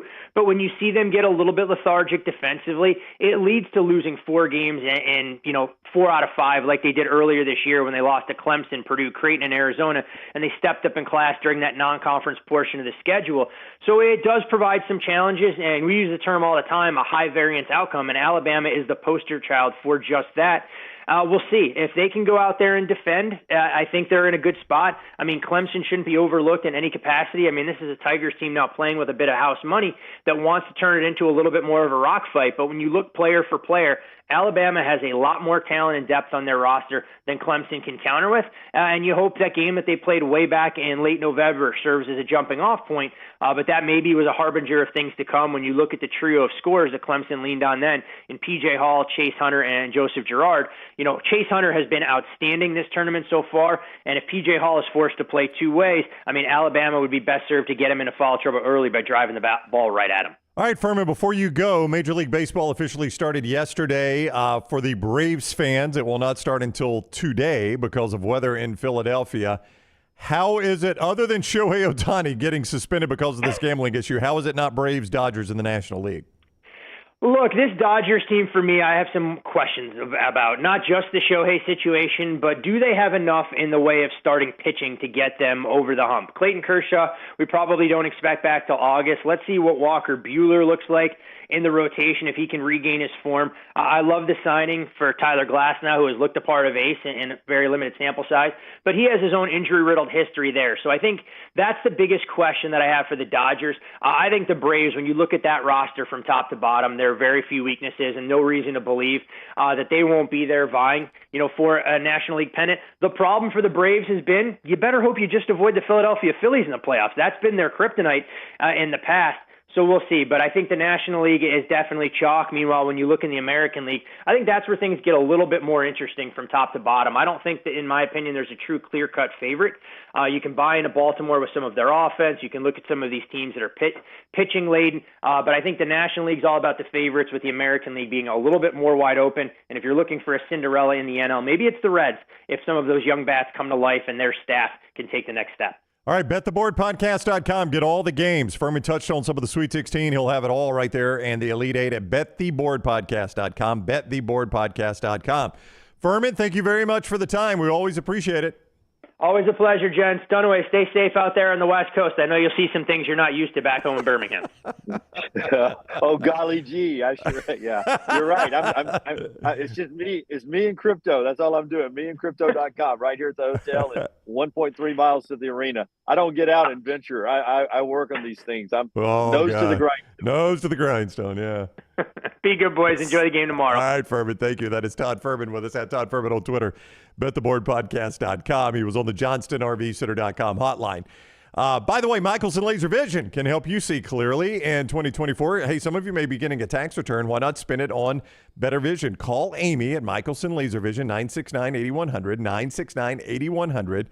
and get that risk-free evaluation. Go in and see if LASIK surgery could be right for you. MichelsonLaserVision.com. Dr. Mark Michelson, his daughter Jennifer, pioneers in this field. They can make that vision back to what it once was for you. 969-8100, MichelsonLaserVision.com. All right, after listening to Fuhrman, you've got plenty of time to chop this game up. You feel any better or worse about Alabama-Clemson? Oh, it's the NCAA tournament. I mean, my goodness, anything can happen. But to have 40 minutes, and a shot to go to the Final Four with this 11-loss Alabama team that has spent 10 nights in a hotel on this Western road trip. I like to have that opportunity. Whatever happens on Saturday, it's been a great ride with the team, and maybe they can extend it into Phoenix next week. I have learned that they will come home if they win on Saturday and then trip back out to Phoenix. They will not stay out here, so they will get away from the hotel journey and get back home for a brief stop and go back in Tuscaloosa if they are lucky enough to win on Saturday and go to their first ever Final Four. Yeah, it didn't affect Clemson. I said yesterday I thought that was kind of a dumb move by Clemson to fly from Memphis back to Clemson. They said they only spent 12 hours or less than 12 hours in Clemson, South Carolina, and then flew to L.A. Didn't affect them. They played one of their best games of the year last night. But keep in mind, Alabama would play, if they win on Saturday, they could fly home on Sunday, then Monday, Tuesday, Wednesday, fly back on Thursday, open practice Friday, and so you get a lot of work at home and a chance maybe just to get away and get away from everybody a little bit. Great team chemistry right now, but maybe to get away from a little bit. So I think that's their plan right now if they win on Saturday, is to come back home for a brief few days. It is tricky. I bet one of the things, the reset would be nice. Get in your own bed, sleep in your own bed, go to actual class, not virtual class, practice in your own facility, in your own locker room, watch film in your own film rooms, not some put-together film room on the road. The thing that balances that out, if they win this game on Saturday, the scene when they return to Tuscaloosa, it's going to be conquering heroes. And you're going to have to get their attention, get them back down. If you stay out on the road, there was a scene last night when they got back to the hotel, and that would be a similar scene. But then all those people go back home. You go to Phoenix, and you're by yourself. And I'm sure that was the other thing Nate Oats balanced on that is if you win this game, you return to Tuscaloosa, and you're going to spend 4 days, 4 days, people telling you how amazing you are, how it's the greatest moment in Alabama history in basketball and all those things. And you still got to get ready to play probably UConn at that point. Yeah, and to your point, though, Brown, you'll be flying into the airport, and it would look like Kalen DeBoer was landing. I would imagine there would be thousands of fans at the airport waiting on the team because classes would be in session and fans would go there. So I think you need to bake that into the cake as well. Is that something you want them to experience, or is that something you want to shelter them from? We'll see how they play it, but I think they probably will fly back home and do some work there in Tuscaloosa, because it just would be a long week, Saturday to Saturday between games in a hotel in Phoenix. That's a continued long road trip. Yeah. All right, Lance's Lock is presented each day by Hemp Hill Services. He'll have those plays up momentarily. And I will tell you, last night he had the Alabama Crimson Tide. So if you were a subscriber to Lance's Lock, you knew ahead of time that Lance liked Alabama against that 4-point spread. And, in fact, I talked to him before the game. He liked Alabama to win outright. Lance's Lock, presented by Hemp Hill Services. Again, if it's not flowing right, draining right, or running right, Hemp Hill is the place you need to go. Get them out to see about it, and make sure that HVAC is ready for the hot Alabama and Southern summers that are coming up. 229-2090, residential or commercial, 229-2090 for Hemp Hill Services. All right, so Alabama on to the Sweet 16. We'll punch some more tickets, on to the Elite Eight. We'll punch some more tickets tonight. Again, the SEC, Dunaway's got a chance to all this talk about the SEC and how poorly they started the tournament. If Tennessee can get the win tonight, they'll have a quarter of the Elite Eight. There was a lot of talk in that game last night about how good the Big East is playing. With UConn still alive, Creighton still alive, Marquette still alive. They got to stay alive tonight. And then how good a tournament it had been for the ACC. The ACC loses a team last night. You'd have a quarter of the Elite Eight. If Tennessee gets that win tonight, it would kind of change, I think, that narrative about the SEC in this tournament. Yeah, a little bit having two there. But when you had so many bids I know. and so many other opportunities and the early exits. That's going to water it down a bit. But yeah, you're right. 2 teams there, and if you got 2 to the Final Four, then everybody forgets about the other rest of the stuff, and you're sitting there going, half of the Final Four are the SEC, and that would wash over it. A long way to go to get to that, though. But the ACC's been impressive. I mean, that was the 1 seed North Carolina, but Duke looks good.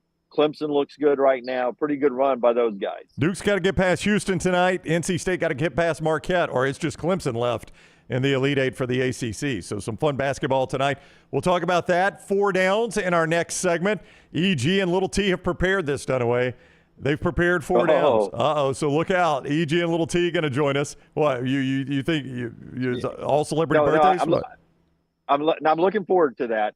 I do want to make a point that last night Taylor and EG recorded a new Uncorked. That's Taylor's podcast that she's doing over on our platform, Disrupt the Media. So I can't wait to see that. That may be some viewing that I'll watch on the way back home. And I know we've got the Meltdown every day at 2:00 Central Time on this platform. You can watch that every day.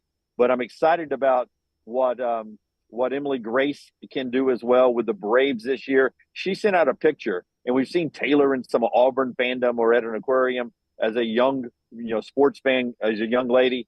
EG sent out a picture today from, I assume it was Fulton County Stadium. Maybe not. She's so young. I guess Turner Field at her age. Turner Field, that's right. Turner Field. Yeah, she was doing the old Braves chop. So she clapping back at me that her fandom for the Braves run deeper than any other team. Just a wonderful team we have up there. Love every one of them. But the 2 that have put the 4 downs together today, they bring a little spice to our life, like that Coca-Cola spice, Brownie. There you go. There you go. You're absolutely right, Jim. More on that later. By the way, EG was in Tuscaloosa yesterday. We'll get her thoughts on that. And she could do a quick Braves preview for us as they start today. So we got a lot in the next segment. That's next. As Jim continues from L.A., courtesy of MyBookie.ag. Code next round when you sign on. Get that sign-on bonus at MyBookie.ag. More of the next round after this. Everything Next Round is on demand now in the podcast section at nextroundlive.com.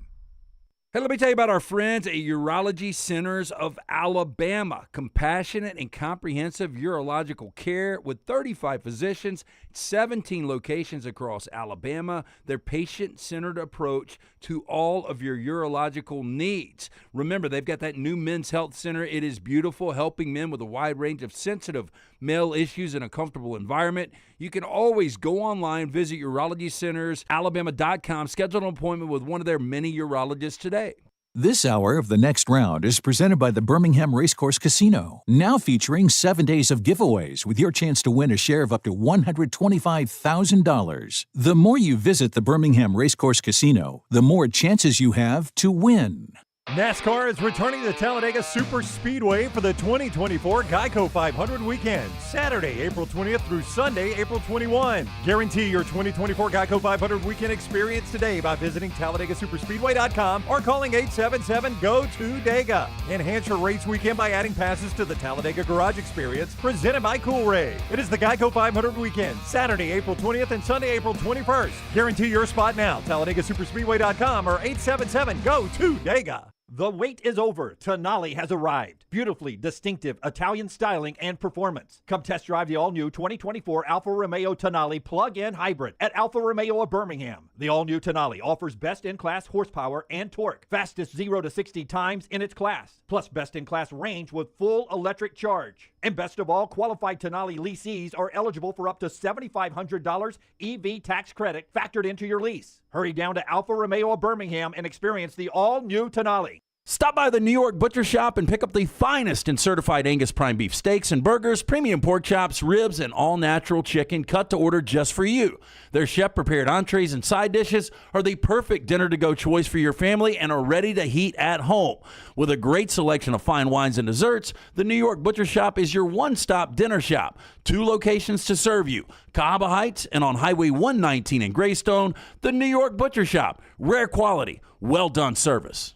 Hey, Lance Taylor from the Next Round to tell you about our friends at Gutter Cap. Gutter Cap's that patented aluminum cover system that fits over most existing gutters to keep out debris and eliminate that gutter cleaning. It's backed with a lifetime warranty, almost 20-year service record right here in Birmingham. Stay off that dangerous ladder forever. 45% off the retail price now if you call guttercapbirmingham.com. Call my good friend Chris Stewart now, 205-823-2212. Cap it, don't snap it. It's Gutter Cap. Take TNR on the go with a podcast built for your satisfaction. Miss Hour 1? Find it in podcast form. Miss Hour 2? Stream it now. Miss Hour 3? Download it for later. Miss Hour 4? Well, just know it's never coming back. Listen to TNR wherever you find podcasts.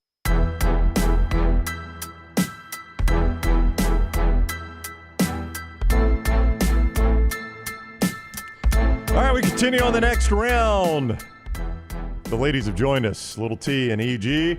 Dunaway is out in L.A., courtesy of mybookie.ag, code next round. They were worried about you in the break there, Dunaway. It was you were taking a little cat nap. They didn't want somebody to sneak up behind you and scare you. It's been fun viewing, watching Dunaway during the break. We've done calisthenics. We've done... You've been trying to make the end of the show. Yeah. I can tell you, I've seen this, Yeah, I would go ahead and tell you that, I don't know, 2 hours maybe, 2 hours last night of sleep. So What time did you hard wake to go to up bed to show prep? 3:15? I sense some sarcasm in there. Well, I mean, the time changed. Yeah, that's right. I mean, she's not that far off. I'll admit my alarm went off at 4:45 a.m. today, Pacific time, and then I snoozed for 15 minutes, and then I started texting you guys. Yeah, I snoozed for an hour and a half today. Yeah, Little T, you stay up for the end of the Bama game? Yeah. Oh, okay, so that's why. How about you? I stayed up till the end. I snoozed twice, but Okay. usually I'm like an hour and a half snoozer. Yeah, it was not good. All right, before we get to four downs, two things to do. Number one, you were in Tuscaloosa yesterday. Yes, so I was in Tuscaloosa. You got to talk to Coach DeBoer. I did. With the rest of the media. Your takeaway from what he said yesterday was what? The biggest thing is that he said this was not his best first scrimmage, but good enough. Right. And what he likes is the lessons that can come from scrimmages like these, where there wasn't a lot of missed assignments. It was more technical stuff that he feels confident that they can go back to the film room, review things, and it's a good starting base point. And as far as Jalen Hale on that injury update, he said that he did suffer a pretty gruesome knee injury, and it won't be necessarily updatable, I would say. So they're going to see for the season, but right now he is. So basically, he's down a while. That's what Kalen DeBoer was saying. Yeah. That's unfortunate. That kid had shown some promise Dunaway last year, Jalen Hale at receiver, and that's a spot where there is playing time available. If you can make an impact at receiver, you can get on the field quick in Tuscaloosa.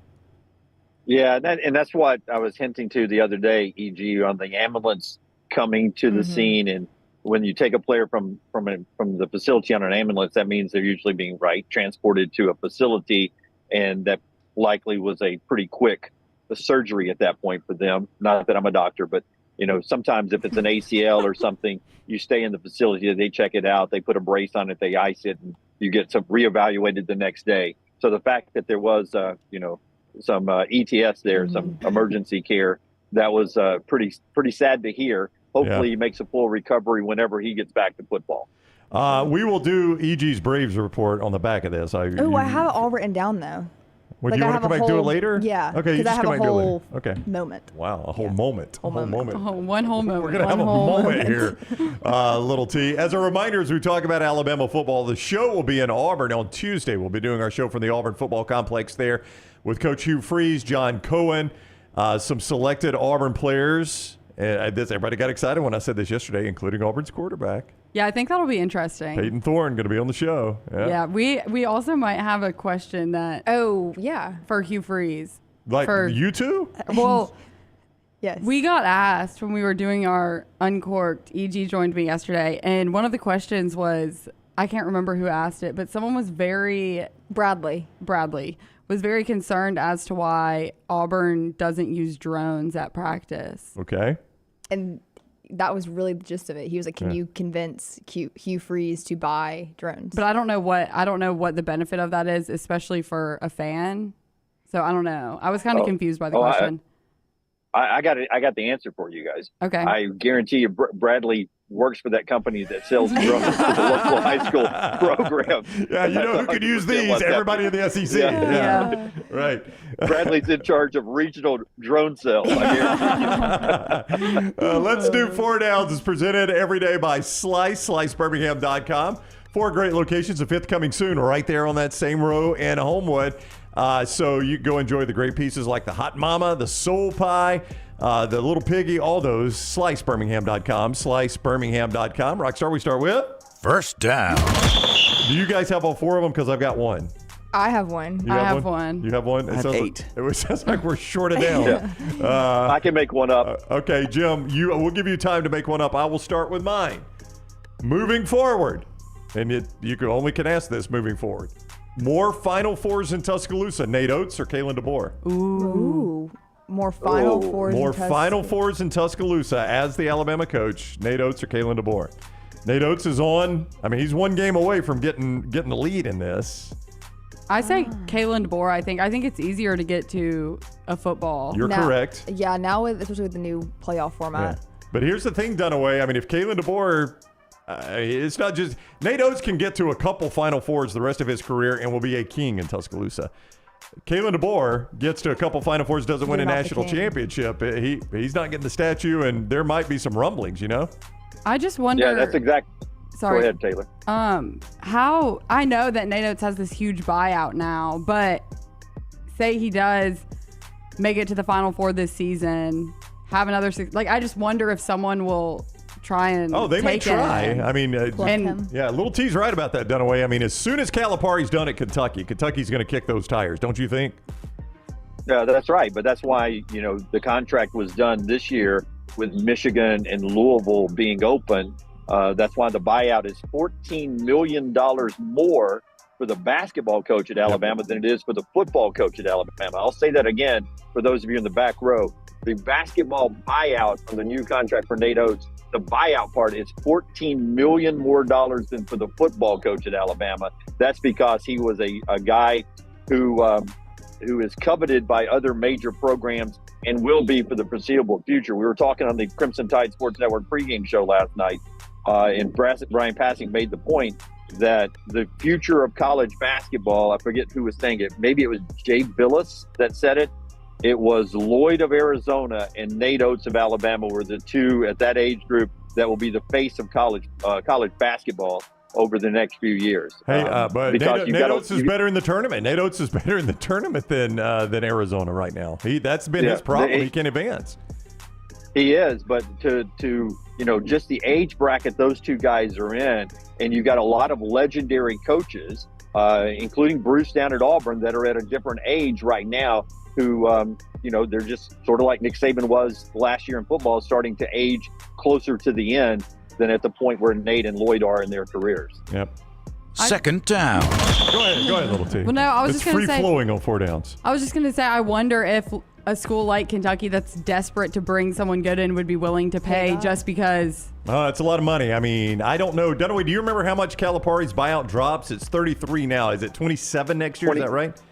$27 million next year. They'd have to pay him and then pay Alabama $16 million and then pay Nate, the money. But, you always have to take into consideration maybe Nate doesn't want to leave. No, right. I don't. Yeah, I mean, again, if he's going to the Final Four in Tuscaloosa, he's got to ask the question, what's different about Kentucky, right? Yeah. Right. If I can get a team, if he wins Saturday and he's in the Final Four, why leave? And that's the same thing I've always said about Bruce Pearl. Everybody's like, he'll get out of there as quick as why? Yeah. He's shown he can take a team to the Final Four at Auburn. Right. What's different about doing it at another place? A Final Four is a Final Four. Well, and the way that I look at it, sorry, I have a lot of comments on this, is it's the same thing in Auburn, Alabama, like you just said, is they turned programs around. So if you leave for either of them to go to one of these, blue blood schools. Yeah. The expectations are already so high. The expectations now are high in Auburn and Tuscaloosa because of what the current coaches have done. Yep. Then why did Kalen DeBoer leave Washington? I think that's a different. See, there you go. No. I know you're absolutely right, but I think there is a significant difference. Now, he played in the national championship game at Washington. It's a great point, Rockstar. But I think you look at Alabama and you're like, Nick Saban had them in the playoffs every year. I had to move mountains to get this team in the playoffs. Whereas, there's right now, Kentucky and Alabama, there's not a significant difference. In fact, Alabama's the better overall program right now. I think there's a difference, too, in like the and Auburn, too, ceiling for that matter, of Kentucky basketball and Auburn football. There's a difference there. Yeah. Where it's Alabama football, that's a hard, and Kalen DeBoer said it himself, there's not many things that you would leave Washington for besides Alabama, and all of those assistants have said the same exact thing. Yeah, and also Rockstar, the move to the Big Ten for Washington, I think that was kind of an unknown for him. Second down. All right, go Little T. Who smiles more today, Dunaway or Roll Tide Willie? I think Dunaway. I don't know. My cheeks are hurting. I've been smiling all night. I'm happy for you. I don't know if you smile. I don't know if you smile in your sleep or not, but I woke up feeling like I had smiled in my sleep all night long. No, I'm sure Roll Tide Willie's happy. I'm really excited for. There are a lot of, and I know this shocks people, but there are a lot of real basketball fans for Alabama.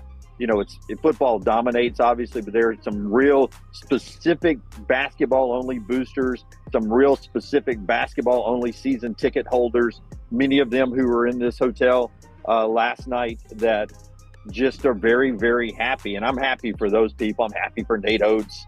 I'm happy for Grant Nelson. The kid, has been sort of beaten up a little bit by the fan base throughout the season. For him to have a night like that, I find great joy in that. But yeah, there's some personal joy that I got to sit there and see that in person. In the chat room, Keith says, I thought they were the same people. Wait, what if? Yeah. What if? Yeah.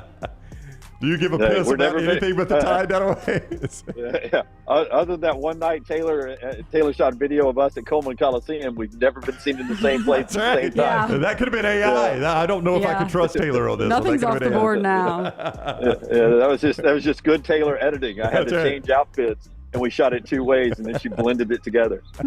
Third down. Okay, if we saw each other in a fight on the street, what would we think started it, and why were we in that fight? Dunaway harassing Taylor about Auburn basketball is my easy answer there. Yeah. And then we all had to jump in and try to make peace. EG was called a sea beast. There's no doubt I started it. But how I started it, I don't know. Well, with my mouth. I started I'm sorry it my face hurts your words. so much. with words. So, yeah, I started it, and obviously we also know how it would end. Yeah, I know what I put my money on. I started it, and Taylor would kick my ass, and it would end. Yeah, I think it would be me and Dunaway fighting. Yeah, well, there's no doubt. I mean, it's been close already. Had he not been in LA the other day, I think it would have already happened when you jumped on him. If you were in Spokane Veteran Memorial, whatever, there would have after been a fight the that Yale night? game, I might have. Hey, honest moment as an Auburn fan. Okay. Did you watch the UConn game last night? No. Okay. But you've seen the score, and you've seen what UConn did. They dismantled San Diego State. Yes. Do you feel like Auburn would have had something for UConn? Like, do you think Auburn would be in the Elite Eight today if they had advanced? Probably not, but I think, you could say this about any team. You can have, if they have a great shooting night, if Aiden Holloway does what he's capable of doing and did a few times early in the season, you know what I mean? It's just so much it's a weird thing, yeah. Then, probably not. I'll answer Taylor. I think Auburn would have beaten UConn. I believed it when I wrote it down. I think they would have beaten UConn. I just think that in this tournament, sometimes like Alabama played, I think maybe their best game of the year last night as a team, as a whole. Individuals have had better games. And I think part of it was because they were playing North Carolina. Yeah. When you're playing College of Charleston, it's the NCAA tournament, but you sort of think, I'm Alabama, that's College of Charleston. I think Auburn got caught a little bit, we're Auburn, and that's Yale. I think Auburn would have been very different when they're looking at defending national champ UConn. I think Auburn would have had something for them. Well, we'll never know. Fourth down. We'll never know. We'll never know. All right, Dunaway, on the fly, your fourth down. I don't know if it's a question or not. I was talking so much I didn't come up with a question. Well, I never think about. Go ahead. No. I just want to ask you. It'll just be a question to the table. Do you guys ever think about, like, this is down in downtown LA, nothing but buildings around, no forests, no parks, but a squirrel just came by with a nut. Do you guys ever think about squirrels in big cities like this? You know, Jim, It was a squirrel with a nut, and I'm looking around. I'm like, where did he get the nut? You got a tree right There, over yeah, there. I see a tree behind you. I see multiple. Yeah, look over your right shoulder. There's Your trees. other right. Yeah, your other Other right. right. Yeah. Other Those right. are fake, guys. Those are fake trees. Those are fake landscaping. trees. That's landscaping. I mean, there was a freaking squirrel. It's like I'm in nature. Like I'm at a zoo or something. Yep. Crazy. Yeah, That's my question. Yeah, celebrity birthdays. They were terrible They today. were very few and far between. I couldn't find anybody I look even at the heard dog of. behind you, Dunaway. Yeah. You are in nature. How the hell do you feed that dog? Like there's buildings around. Did that dog have a nut? Okay. Okay. Yeah. Yep. Yeah. I'm going to unplug my mic. Yeah. What? All right. That is 4 Downs presented by SliceBirmingham.com. EG will come back maybe right before trash. Like, is that enough time? Yeah, no, that sounds great. I have some stuff prepared. I also do want to say that Kalen DeBoer did not use the word gruesome with Jalen Hill's injury. I was going to ask you if that was a direct quote. That was not a direct quote. I do want to clarify that. It's just been alluded to that it was pretty gruesome. Yeah, okay. So I want to clear the air on that. Yeah. I read something from, I can't remember who it was, but it was someone that was out of the practice, I guess just a member of the media that said it happened right in front of him. Yes. And he said the same thing. Basically, He just basically like it described was as gruesome, yeah. Yes. Yeah. So Kalen DeBoer did not use that word. Please do not quote that. Okay. All right. Fair enough. I was going to ask you. Can I say one thing too? Yes. Sure, Jim.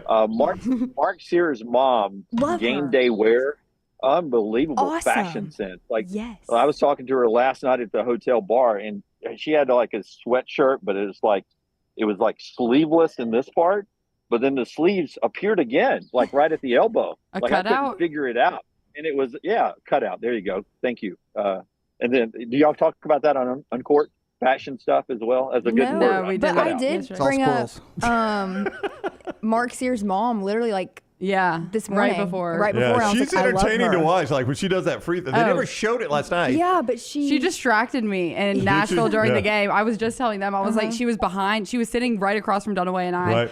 And I was like, I guess Dunaway was doing radio, but I was like, I can't even watch the game because I'm watching a whole other game that's going on, and the only player is Mark Sears' mom. Yeah, I mean, and she's got that bedazzled basketball purse. That she had. So cool. Yeah. And a glittery Alabama basketball sweatshirt. Mark's that has Madness. been made. That's what she was it's wearing just in Spokane. unbelievable. Yeah. Wow. So Yeah. good. And I asked her, I said, are you superstitious? Will you wear that outfit again on Saturday? And she's like, oh no, I've already got another one. Duh. Yeah. Can you wash sequins like when you're on the road? You can't wash sequins. No, you got to send that that's to a the dry dry clean. cleaner. I Yeah. typically don't wear sequins, so I'm not sure. That is a dry clean. Yes. Next time you see her, Dunaway, please tell her that love everything about it. I think EG wants a sit-down interview with Mark Sears' mom. Please, Yeah. Mark Sears' mom, if you're listening, would love to chat with you about your fashion and being Mark Sears' mom. Yeah. They got to come home if they win between Clemson and the Final Four. Exactly. There you go. All right, that is 4 Downs. Dunaway will rejoin us from L.A. on the other side as well. NASCAR coming back to the Talladega Superspeedway for the Geico 500 weekend. 877-GO-TO-DEGA. 877-GO-TO-DEGA to get your tickets and see everything at TalladagaSuperspeedway.com. It is the fastest track in NASCAR, and it is a day you need to experience. You can make the day even better with that garage experience presented by Cool Ray. You can see all of that and secure your spot at TalladagaSuperspeedway.com. The Geico 500 weekend is coming to Talladega. 877-GO-TO-DEGA and TalladagaSuperspeedway.com. More of the next round from LA and Birmingham after this. Follow Rockstar on Twitter at RockstarBHM. It's that time of year again. The Legacy Swap and Drop promotion is back. It's bigger than ever. Swap your current auto loan or RV loan to Legacy and drop your interest rate and monthly payment. Don't miss out on this opportunity to save big with our friends at Legacy Credit Union. Not a member yet? That's okay. You too can save by becoming a member today. Head over to swapanddrop.com, apply in minutes. That's swapanddrop.com, or visit one of their 9 greater Birmingham area branches. Limited time offer. Terms and conditions may apply. See Credit Union for details. Federally insured by the NCUA. Hey, Hey, Lance Taylor from the next round to tell you about our friends at Gutter Cap. Gutter Cap's that patented aluminum cover system that fits over most existing gutters to keep out debris and eliminate that gutter cleaning. It's backed with a lifetime warranty, almost 20-year service record right here in Birmingham. Stay off that dangerous ladder forever. 45% off the retail price now if you call guttercapbirmingham.com. Call my good friend Chris Stewart now, 205-823-2212. Cap it, don't snap it. It's Gutter Cap. Hey, Lance Taylor from the next round to tell you about one of our favorite places for breakfast, lunch, and dinner. That is Hamburger Heaven since 1982. Hamburger Heaven has been serving Birmingham's best hamburgers, cheeseburgers, French fries, hand-spun milkshakes, and sandwiches made fresh to order. All of their ingredients are fresh and prepared daily. This includes their beef, always fresh, never frozen, hand-pattied each and every day. For breakfast, lunch, or dinner, visit any of the 4 locations, Highway 280, Irondale, Gardendale, and Homewood. Is Coke Zero Sugar the best Coke ever? Man, that's a bold question.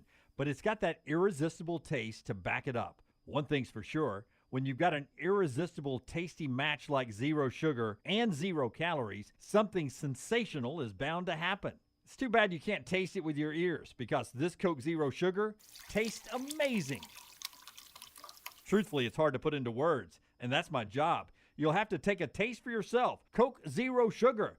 Best Coke ever? Let's face it, a home is one of the most powerful assets you can have, and our friends at Mortgage Right want to help you build wealth through home ownership. Mortgage Right is all about providing competitive rates, a variety of loan products, and a multitude of resources for a seamless home buying experience. They treat their borrowers like family and are always looking to bring more happy homeowners under their roof. See more by visiting mortgageright.com/TNR today and start living. That's mortgageright.com/TNR. NMLS 2239, equal housing lender. Get ready to level up your fandom with the Autograph app. Co-founded by the legendary Tom Brady himself, this app is your one-stop shop for everything college sports. Access to all the best sports content, exciting fan challenges, and exclusive rewards. Think crazy discounts on tickets, limited edition merch, and much more. Just look at this. Autograph hooked up 6 lucky fans with tickets to the Arkansas-Alabama game for just $16 a ticket. That's what they call true fan pricing. Ready to join the party? Download the free Autograph app today and use the code TNR for exclusive access.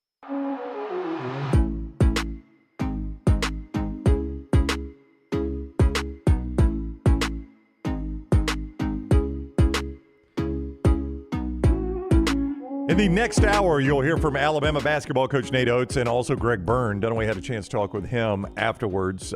Just an emotional moment under the stadium there at Crypto.com Arena. Jim's coverage in L.A. presented by MyBookie.ag. Code next round when you sign on at MyBookie.ag. Get that sign-on bonus. The look-ahead line already right there at MyBookie.ag for Alabama and Clemson is Alabama favored by 3. Alabama favored by 3 with a total of 164. The other Elite Eight game that has been set, UConn favored by 8.5 over Illinois with a total of 155. Tonight, Dunaway's Marquette Golden Eagles. 7-point favorite over NC State to get to the Elite Eight. Purdue, a 5.5-point favorite over Gonzaga to punch their ticket to the Elite Eight. Oh, I'll come back to that. Dunaway with an skinny number. Houston, a 4-point favorite over the Duke Blue Devils. And Tennessee, Tennessee up to 3.5 now over Creighton. That is all at you're going to them all. That is all at MyBookie.ag. Bet anything, anytime, anywhere. MyBookie.ag. Code next round when you sign on. And get that deposit bonus. Use it once. Win with it. It is yours and yours forever at MyBookie.ag. Code next round. You waving at the planes there? Yeah, LAPD. Oh, okay. I just figure they're out. They're out helping us today. Another automobile chase at L.A. Who would have thunk it? All right, so you I didn't groan, but you oohed at Purdue, only favored by 5.5. You thought that'd be bigger over Gonzaga. I did, but then Gonzaga's been playing so good. So, I mean, those are some great games tonight right there. You're lined up with some great basketball tonight. It'll be fun to watch those play out. And you know, I have Tennessee going to the Final Four. That's a skinny number there in that one. I have Houston in the championship game. That's a skinny number against a Duke team that's really good. So just some good marquee basketball games tonight. You know, and this side over here, punching a ticket to the Final Four is Clemson and Alabama. You have a lot of blue bloods or big name, high profile teams on the other side still playing tonight. we'll see if the carnage continues in the tournament and get some upsets this evening. Rockstar, can Lunsford give – this seems like a good time since Dunaway brought this up. Can Lunsford give us where the brackets here stand? He has tweeted it out, but we'll let the simple mind that is John Lunsford Thank you. give us an explanation now on Talk to the mic, okay? where we stand after last night's We'll wipe that drool off your chin. after last night's upset of Arizona. I've put the black ribbon on Arizona. They are done. The tournament is over for my national championship pick. So, Lunsford, how did that affect things last night when Arizona got knocked out? Yeah, Arizona losing does not help you, obviously. No, obviously. You are currently 7 points ahead of Jim. However, your potential score is 66. Jim's is 62. Ouch. The difference being Creighton and Tennessee tonight is the big one because should I'm trying to pull it up here. Should Tennessee win, you obviously lose your other finalists, right? That is correct. Championship. Yep. So you can only get, if Creighton loses tonight, you can only get 4 more unique points over Jim, and that's UConn moving to the Final Four, where then you had them losing to Arizona. If Tennessee wins and Houston wins, Jim gets 6 unique points and comes within one of you, and then they only have to win a combined 2 more games to guarantee that you finish last. If UConn loses, they only had to win 1 more game, and you will finish last. But basically, Tennessee-Creighton is important. So this is tight here. So I need UConn. I need UConn and Creighton. Dunaway needs Illinois and Tennessee to make it really, really easy, right? Yeah. And Lance cannot lose. He cannot finish last. He can still get the second punishment. Yeah. But yeah, Lance cannot lose. Yeah. That's been Lance's life. It really has. Every life. time we do this, he can't lose. He can't lose. So unbelievable that, I mean, honestly, you guys could have convinced me last week just to, what's that in cultures where I just jab the sword through myself and I just give up on the battlefield. What's that called? I almost Hari Krishna. Is it not Hari Krishna? They call it Harry Carey. Yeah, Harry Carey. Yeah, I almost did that. I almost just said, let's just end it. Nobody worry about totaling up points. Let's just end it. I don't think I have a chance. So wow, I didn't even know I didn't know math was still involved in this thing. Crazy. So don't put the handcuffs up yet. That's what you're saying there, Lunsford? Is that what you're telling me? The handcuffs are still in play for me, very much in play for me now. Jim should probably keep warming up just to be safe. But, those handcuffs are still sitting back here, ready to go. You need to borrow them. You need them for the weekend, right? Well, no, you're thinking, I just need to can I just borrow them? I'm going to start gluing the pink fuzz on there just to, for the look of it. Well, I mean, for 24 hours, who has to wear handcuffs for 24 hours? I mean, basically, you got to be a hostage to do that. I mean, even people that get arrested don't wear them for 24 hours. You're just wearing one handcuff. You don't have both of them on you. Well, that's a good point. You got a handcuff and a buddy. Yeah, that's true. Yeah. I would tell you, I'm out here in L.A. where there's in very short drivable distances, a lot of D1 schools. Can I just, if I lose, can I just change my flight plans and just go around out here until I hit 5 shots? All right, let's go to Dunaway at Pepperdine. Jim, were you able to get in the gym? Pepperdine's hosting. I know. They're hosting this whole thing. They're down the road. Obviously, UCLA, USC. I cannot start knocking out some of these other ones that are close by. I'm sure there's Cal something and, UC something by here. UC something, Cal something. All right, I am all on board then with Creighton. That's what I got to have tonight is Creighton. I hate to do it to Tennessee fans, but I gotta think about me first. So I hate it for the SEC. Sorry, Greg Sankey. Sorry, Rick Barnes. I like both of you very much, but I'm going to have to jump on with McDermott, who I don't even know if I like that guy, really. But I'm going to have to pull for him. I got to pull for him. I like Rick Barnes. Rick Barnes is a great guy. I mean, how do you pull against Rick Barnes? I got to do it tonight. Yeah. Hey, Rockstar, can I get a temperature check on L.A.? Dunaway's cold. It is freezing out there. Well, the sun was out earlier. The sun went behind the clouds. Yeah. I got lured in. I'm feeling 54, 55 maybe. Did the police chase wrap up? LA is 55. No, 55. They're circling. They're still circling you? Yeah. Uh-oh. Yeah.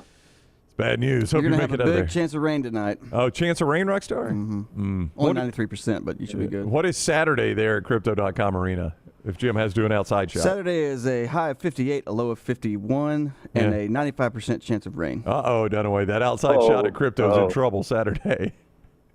Uh-oh. I'm going to guess you didn't pack a rain jacket either, did you? No, or anything for the highs in the 50s. Yeah. I didn't check the weather, what it was going to be. I just figured it's sunny. You just put a blindfold on and just throw stuff in a suitcase? He really did. I got a banana, a shoehorn, a slice of pizza, one sock. That's a female sock. Rockstar, I left. I didn't even know if I had all the equipment to do this shot. Technically, I didn't know if it could work. I just grabbed this microphone that was in Spokane that a little T had set out for me. I didn't ask any questions about it. And I just grabbed as many laptops and iPads as I had, and I threw them in the bag, and I jumped on an airplane with apparently three sets of clothing. And here I am. Yeah. Here I am. Here you are. It's going great. Dunaway, tell them about Legacy Credit Union, the official credit union of the UAB Blazers.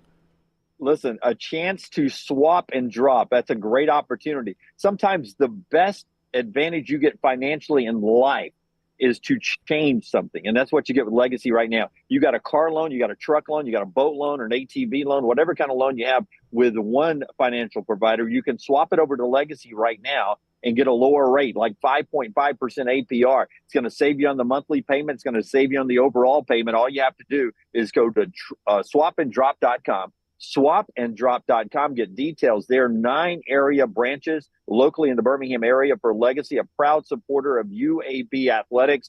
It's legacycreditunion.com for details on engaged checking. But I want to talk to you about that swap and drop. Swapanddrop.com to save you money on your monthly payments. All right, we got one more hour to go with Dunaway out there in L.A. Trash coming up. You'll hear from Nate Oats and Greg Byrne, their reaction to last night's win, getting Alabama into the Elite Eight for the second time in school history. The sun is back out in L.A. with Dunaway and mybookie.ag. So the temperatures, the temperatures will warm up just a bit. We'll put another hour on you when we come back here on the next round. Follow Scott Forrester on Twitter at Scott Forrester TV. Hey, let me tell you about our friends at Urology Centers of Alabama. Compassionate and comprehensive urological care with 35 physicians, 17 locations across Alabama. Their patient-centered approach to all of your urological needs. Remember, they've got that new men's health center. It is beautiful, helping men with a wide range of sensitive male issues in a comfortable environment. You can always go online, visit urologycentersalabama.com, schedule an appointment with one of their many urologists today. Storm season is here. Make sure you have a plan of action in place right now. Greg from Pell City and Storm Restoration Roofing should be your first call when storms hit. Insurance companies love working with Storm Restoration Roofing because of Greg Nelson's name and reputation in the industry. When storms hit, call Greg Nelson. He's local, 205-542-3531. He's the home of the free no-cost roof inspection. Greg from Pell City on Facebook, 205-542-3531. It's Storm Restoration Roofing. Get ready to level up your fandom with the Autograph app. Co-founded by the legendary Tom Brady himself, this app is your one-stop shop for everything college sports. Access to all the best sports content, exciting fan challenges, and exclusive rewards. Think crazy discounts on tickets, limited edition merch, and much more. Just look at this. Autograph hooked up 6 lucky fans with tickets to the Arkansas-Alabama game for just $16 a ticket.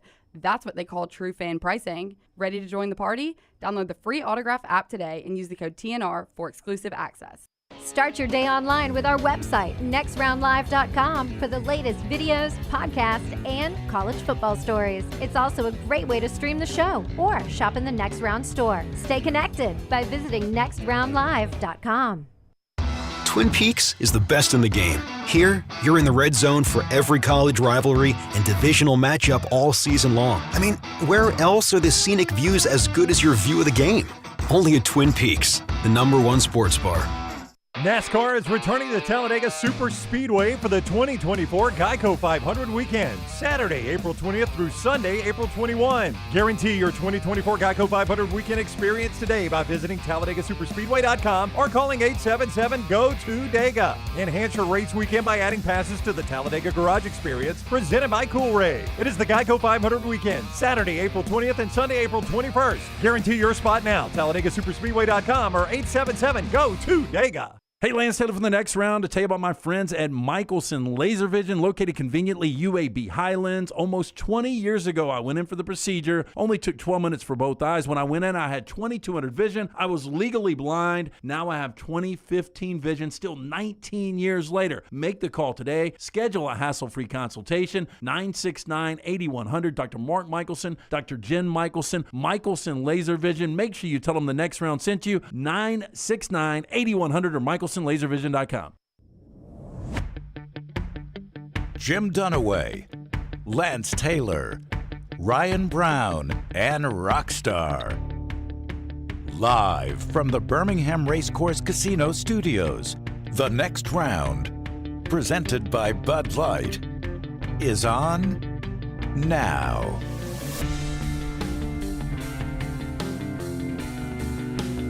All right, final hour of the show. It is the Champies Hour. Our guy Sterling and the gang down there at Champies, they've got the doors open out for lunch. Swing by, get those great chicken fingers, Mississippi Delta tamales, those po' boys, great sides. Go have a margarita from Megan.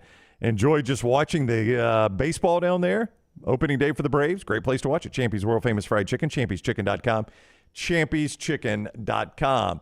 Dunaway going to be with us for just a bit longer here in L.A. Don't forget, Saturday we'll have a pregame show and a postgame show. We'll do pregame prior to Bama and Clemson, and then do a reaction show afterwards where either Alabama's season will be over or they will, for the first time ever, be on the way to the Final Four. We're going to hear from Nate Oats and Greg Byrne in just a moment, Dunaway, as you continue courtesy of mybookie.ag, code Next Round. You and I discussed this in the postgame show last night. Worth bringing back here, though. There were people in the chat last night saying that was the biggest win in Alabama basketball history. I have a hard time arguing against that. I know, beating Syracuse to advance to the last Elite Eight was probably the biggest win before that. This one felt bigger to me just because it sets a much more manageable table for Alabama to get to the Final Four. Exactly. They've got a team in front of them now that they're the favorite. You hope that was the biggest win last night that could become, Saturday being the next biggest win, and then, whatever on top of another. But at this point in time, it's in the conversation. The win over Syracuse did exactly the same thing to win over North Carolina. That Syracuse team was the defending national champion back in 2004 when Mark Gottfried's team did that. Wimp won a lot of big games. Beat Georgetown with Patrick Ewing, I believe, in the Great Alaskan Shootout. I mean, there were just some iconic moments over the years. But it's going to be in the conversation because that was a 1 seed that punches the ticket to only the second Elite Eight in program history. That is right up there near the top. If Daniel Moore painted basketball, oh yeah, that would have been a portrait last night. What do you paint? What moment do you paint? Is it one of those compilations, you think? I mean, there wasn't like a specific moment. It wasn't, but I think it would involve Grant Nelson. You call it the stash, don't you? You call it the stash. Yes. we do get Danny on the phone. I would call it defense, Alabama's hidden stash. I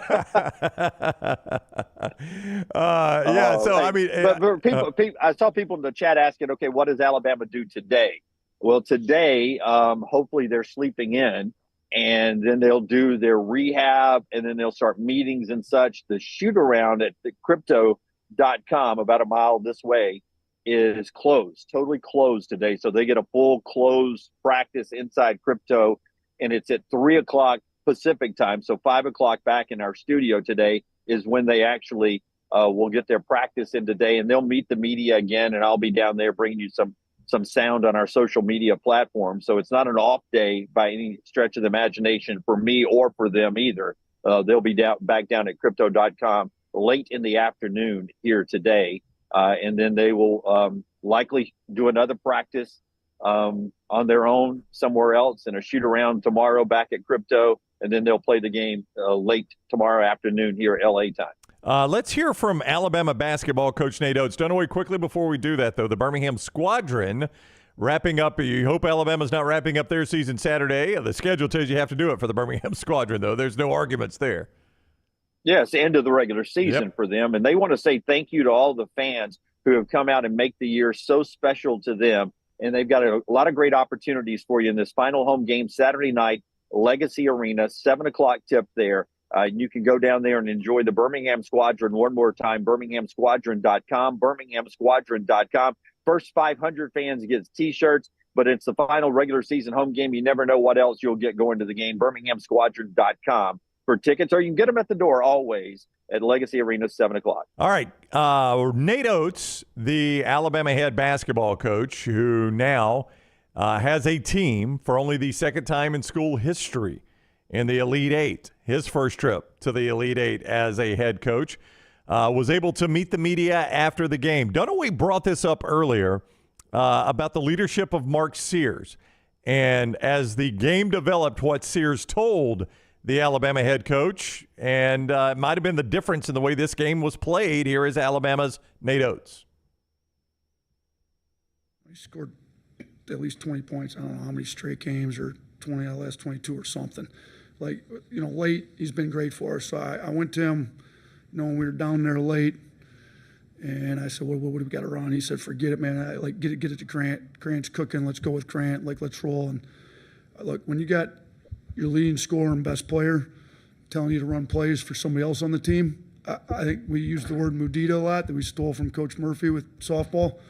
That's the definition of Mudita. Like, he's vicarious joy through Grant's great game, and Grant has 24, 12, and 5. Grant showed up, and we've been in one Elite Eight in the history of Alabama basketball. This dude showed up tonight in a big way against one of the best bigs in the country. I mentioned this to Dunaway earlier. Charles Barkley talking about this team being soft and frail. It became a rallying cry for this Alabama team, so much so they were talking about it in the locker room after the game. And on the podium last night, here is Alabama head coach Nate Oats talking about that same exact thing that was obviously motivation for this Alabama team.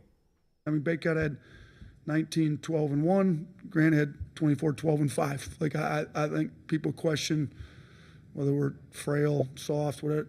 Grant showed we're not. Like, we can go with the big boys, and Clemson's good. Clemson beat us at our place, so we got to get locked in and figure it out. They're a really good team, so we got a short-lived celebration. I told the guys they can celebrate for about 30 minutes. As soon as the media's out of the locker room, we got to get moving on to Clemson.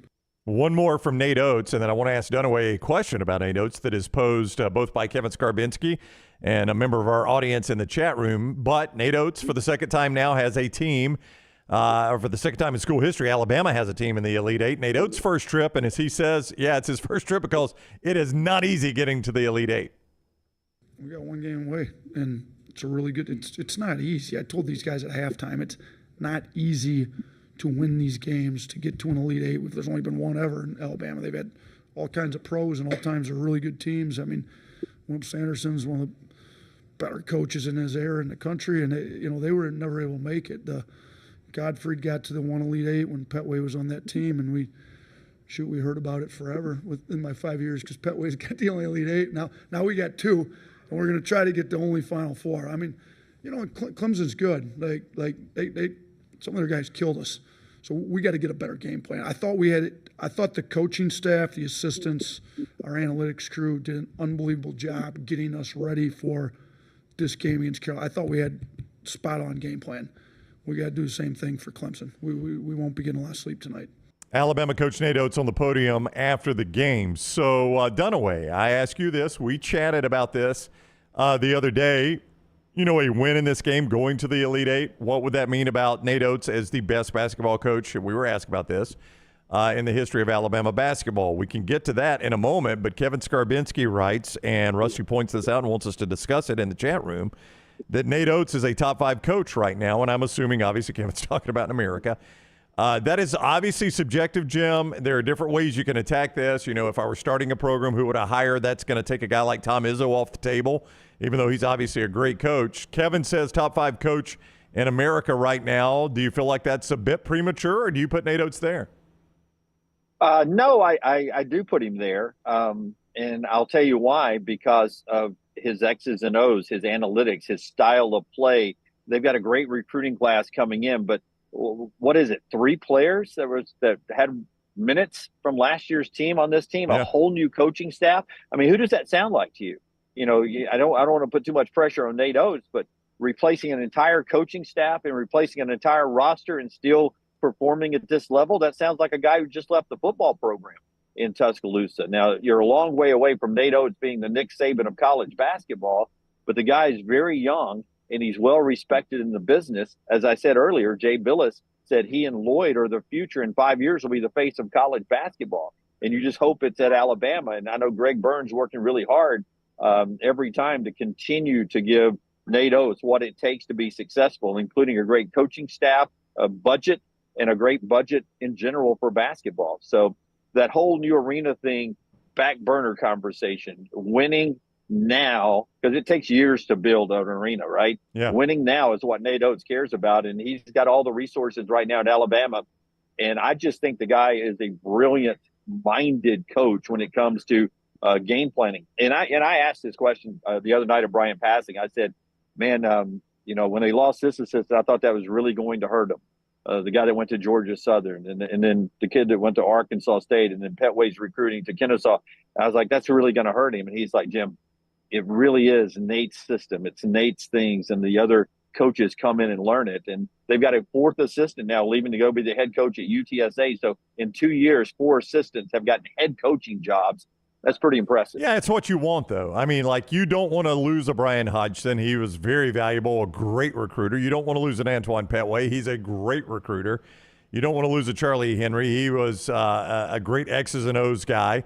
I mean, those are all guys that Nate trusted. But I had rather, if I'm a fan of a program, I'd rather, and I said this when Alabama was losing coordinators all the time, I'd rather have coaches that everybody wants than coaches nobody wants, right? And I know it makes you have to have these rebuilds, but if I got a bunch of assistant coaches nobody wants, I do have to say, how have I built my staff here? And that's not to say just because guys are assistants for a long time that nobody wanted them. These guys they may not pursue jobs. They may be happy where they are. So I'm not saying if you've got a staff that's got some longtime assistants, nobody wants those guys. They just don't pursue it. But if I got guys that want to be head coaches and people want them, that's the staff I want. And so far, Nate Oats has done that. As you mentioned, he lost 3 last year. He's already lost 1 this year, and it will continue to happen. Let him make the Final Four and see what happens to the remainder of these coaches on this staff. Most of these jobs are filled, but they'll be on radar screens. There's no doubt about it. Yeah, and like our buddy Stephen Pearl, different situation. Sure. Would it be good for his career to go take a job in the Sun Belt or in Conference USA or in a conference like that, or should he stay around and inherit and be sort of the acting head coach or eventually taking over the program at Auburn? I mean, I think that's a pretty easy decision. So it's different things for different people. But the fact that Nate Oats is being talked about that way by Skarbinski, but Jay Billis and others, this is just a testament to the job he does. And his style, I think, will continue to be duplicated in other places. This analytic-driven 3-point game is going to continue to spread like you saw a lot of things in college football do. The Talladega Superspeedway done away. They got the race coming back, NASCAR coming back, 877-GO-TO-DEGA, 877-GO-TO-DEGA. It's going to be a fun weekend out there, isn't it? It really is. I can't wait to hang out with the folks from JohnstonRVCenter.com out there as well. We'll be camping out. You can camp out all week long. They have primitive camping all the way up to the most elite glamour camping going on there with some great plug ups and back stretch seats for you and your RV. So it's all in a package you can get at TalladegaSuperspeedway.com. And tickets, I always encourage you to check out the upgrades. They're inexpensive upgrades. Your ticket and say the garage experience, it gives you a once-in-a-lifetime access to your favorite drivers. And then all the great people watching, you get it. 877-GO-TO-DEGA, TalladegaSuperspeedway.com, April 19th, 20th, and 21st. And don't forget your Geico 500 ticket on the 21st. Get you in to see Walker Hayes in concert Saturday night in the infield. It's always fun at Talladega, TalladegaSuperspeedway.com. All right. Thank you, Jim. Greg Byrne. I don't know why I thanked you for that, but great job anyway. You're welcome. Greg Byrne, the Alabama athletics director, is the guy that made this hire. Dunaway had a chance to catch up with Greg Byrne after the game last night, seeing the guy that he hired in Tuscaloosa get a team to the Elite Eight.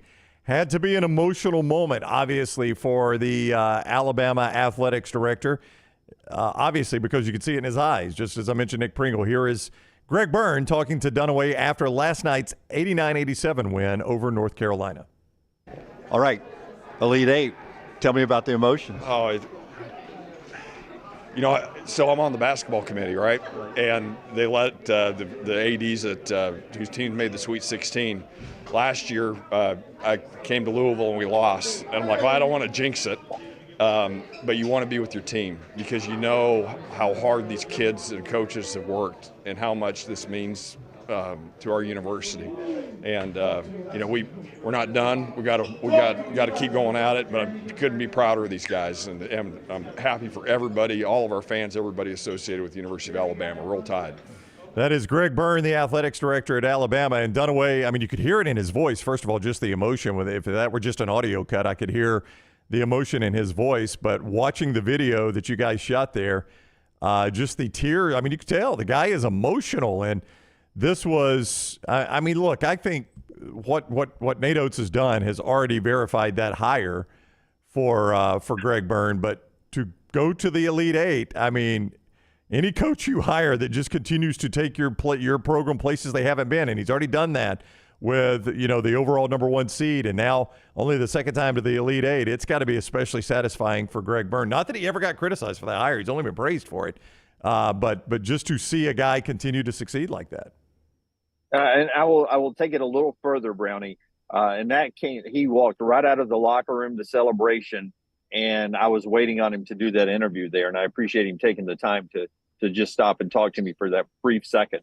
But if you go back to what Greg Byrne and Nate Oats and that administration went through last year with everything that went on off the court and away from the program, and the scrutiny they were under, and the pressure, and to try to thread a needle and still get the number 1 overall seed, and then for it to end like it did in Louisville, and just the weight of everything that had gone on in that sad crime that had happened over in Tuscaloosa, to have now the absolute opposite of that, to have some joy to come in a very different feeling season where none of the off the court distractions have been there at all. It's been just basketball, and it has been just it has to be a relieving experience for the athletic director, basically 365 days later,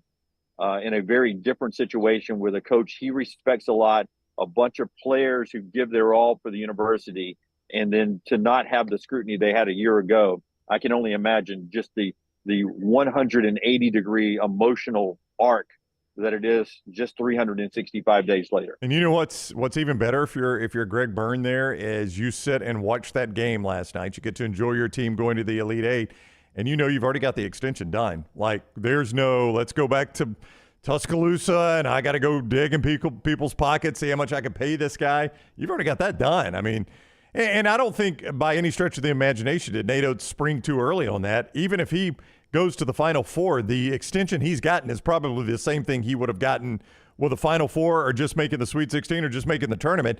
That was more about jobs that are open and protecting yourself against those open jobs. Yeah, I think he got a contract extension that would have come to him had he gone to the Final Four. It just happened without him having to go to the Final Four. Yeah. So they paid him in advance on what they're hopefully going to reap on Saturday night if they're able to get one more win. Yeah. So Greg Byrne gets to sit and watch these games thinking, I got my guy locked up, man. I mean, and now Kentucky hasn't come open, so I don't have to worry about anything there. I got my guy locked up. And that's got to be a good feeling as an athletics director to sit there and watch that. And again, I'll say, I know Greg Byrne wants to build that arena, Jim. I don't think anything will free money up for that arena more than go to a Final Four. You will have, after that game, Greg Byrne can get on the phone to whoever he thinks he can get money out of, and they'll be in a joy, maybe a few bourbons deep in that joy of going to a Final Four. I'm not saying he'll be able to close the entire gap, but boy, he can cut into it if Nate Oats can get this win Saturday night. Greg, yeah. Thanks for calling. Great win. Tell Nate great win. Hey, we're trying to build an arena. Yeah. Hey, let's build 2 of them. Let's build 2 of them. I mean, listen, no better time than go digging in pockets than after your team's made their first Final Four of all time, right? Right. That's exactly right. All right, Jimmy, that's going to wrap it up for you there in L.A. We got Trash and Rockstar in the lounge. Unless you want to come back for the lounge, it's entirely your call. You can go take a nap there. I can listen. I can listen to it here in L.A. All right. Does he know what he's playing? Can you give me a hint of what he's playing? We're talking about Rockstar here. I think he decides it Randy Newman, I love L.A. Then I've got to hang around. That's right. Who doesn't love L.A.? Yes. Yeah. I will miss the Braves update that's coming, and I'll miss the song. But stay with us on our social media platform, on Twitter specifically, and maybe it'll bounce around to some other places too. But we'll get it was a great locker room reaction last night from the guys. I appreciate them being so emotional with us, and then I'll be down at the shoot around later on this afternoon, and then we'll keep things rolling from out here. Yep, that's right. All right, man. Stay safe. Enjoy it. And if you saw the this or that I did yesterday, go eat a Kit Kat for Grant Nelson. That's his favorite. He doesn't like Snickers. He likes Kit Kat. So in honor of Grant Nelson, go get you a Kit Kat today. Go get a Kit Kat. Dunaway's coverage continuing from L.A. throughout the weekend. We'll be back live with him on Saturday before the game and then post-game. All of that presented by mybookie.ag. Code NEXTROUND when you sign on. Get that sign-on bonus at mybookie.ag. Win once with it. It is yours and yours forever. mybookie.ag. Code NEXTROUND. And also, please go download that Autograph app. It is free. All you do is enter your email, pick your teams, and they give you all the information on all your favorite teams all in one spot at that Autograph app. Again, absolutely free, but please use code TNR. That helps us when you sign up. If you enter code TNR, great way to stay in touch with your favorite teams. Tom Brady owns it, so you know it's quality. The Autograph app, code TNR. All right, Dunaway, enjoy your time there. We'll see you Saturday and this afternoon at Next Round Live. Have fun, all right? All right, buddy. See you guys. All right, that is Jim Dunaway live with us from L.A., courtesy of mybookie.ag and Autograph. Trash is next on the Next Round. Take the Next Round anywhere you go with official Next Round gear. Buy yours today at nextround.store. If renting is putting a dent in your bank account, here's your sign from the universe that it's time to buy a new home. And who better to help you through the ins and outs of home buying than our friends at Mortgage Right. With Mortgage Right, you don't have to worry about becoming a short notice mortgage expert because they do all the heavy lifting for you. They're trusted mortgage professionals, and they'll help you choose the right mortgage option and stand by your side every step of the way. Visit mortgageright.com/TNR to buy before renting runs you dry. That's mortgageright.com/TNR. NMLS 2239, Equal Housing Lender. Storm season is here. Make sure you have a plan of action in place right now. Greg from Pell City and Storm Restoration Roofing should be your first call when storms hit. Insurance companies love working with Storm Restoration Roofing because of Greg Nelson's name and reputation in the industry. When storms hit, call Greg Nelson. He's local, 205-542-3531. He's the home of the free no-cost roof inspection. Greg from Pell City on Facebook, 205-542-3531. It's Storm Restoration Roofing. Stop by the New York Butcher Shop and pick up the finest in certified Angus prime beef steaks and burgers, premium pork chops, ribs, and all-natural chicken cut to order just for you. Their chef-prepared entrees and side dishes are the perfect dinner-to-go choice for your family and are ready to heat at home. With a great selection of fine wines and desserts, the New York Butcher Shop is your one-stop dinner shop. 2 locations to serve you, Cahaba Heights and on Highway 119 in Greystone. The New York Butcher Shop, rare quality, well-done service. Tournament time is almost here, but any time is a great time to jump on with mybookie.ag. When you sign up at mybookie.ag, use code NEXTROUND for a special sign-on bonus. You can use that bonus right away. Win once with it. It is yours and yours forever. Not like some of the sites that make you win 5, 6, 7, 8, 9, 10 times before you keep the bonus. You win once at mybookie.ag. It is yours forever. Basketball tournaments, NBA, the start of Major League Baseball, NASCAR, and golf. Bet anything, anytime, anywhere. mybookie.ag. Code NEXTROUND. Hang out with the Next Round on the go. Whether you're driving to work, running errands, sitting on the beach, or you just need a break from the real world, we can keep you company. Check out the Next Round, Mystery Fifth Hour, and our other shows on your favorite podcast app. We'll meet you there. Is Coke Zero Sugar the best Coke ever? Man, that's a bold question, but it's got that irresistible taste to back it up. One thing's for sure. When you've got an irresistible, tasty match like zero sugar and 0 calories, something sensational is bound to happen. It's too bad you can't taste it with your ears because this Coke Zero Sugar tastes amazing. Truthfully, it's hard to put into words, and that's my job. You'll have to take a taste for yourself. Coke Zero Sugar. Best Coke ever? Spring weather is here, and our friends at Hemphill Services are offering a $69 HVAC tune-up plus 10% off any service call when you mention the next round. Call Adam, Chad, and the guys at Hemphill Services. Make sure your HVAC unit is ready to keep up with the changing weather. Hemphill Services, locally owned and operated independent Trane dealer. The team can service all makes and models. For all of your plumbing, heating, and cooling needs, call Hemphill Services. It's hard to stop a Trane. 205-229-2090 or hemphillservices.com. That's 205-229-2090, hemphillservices.com.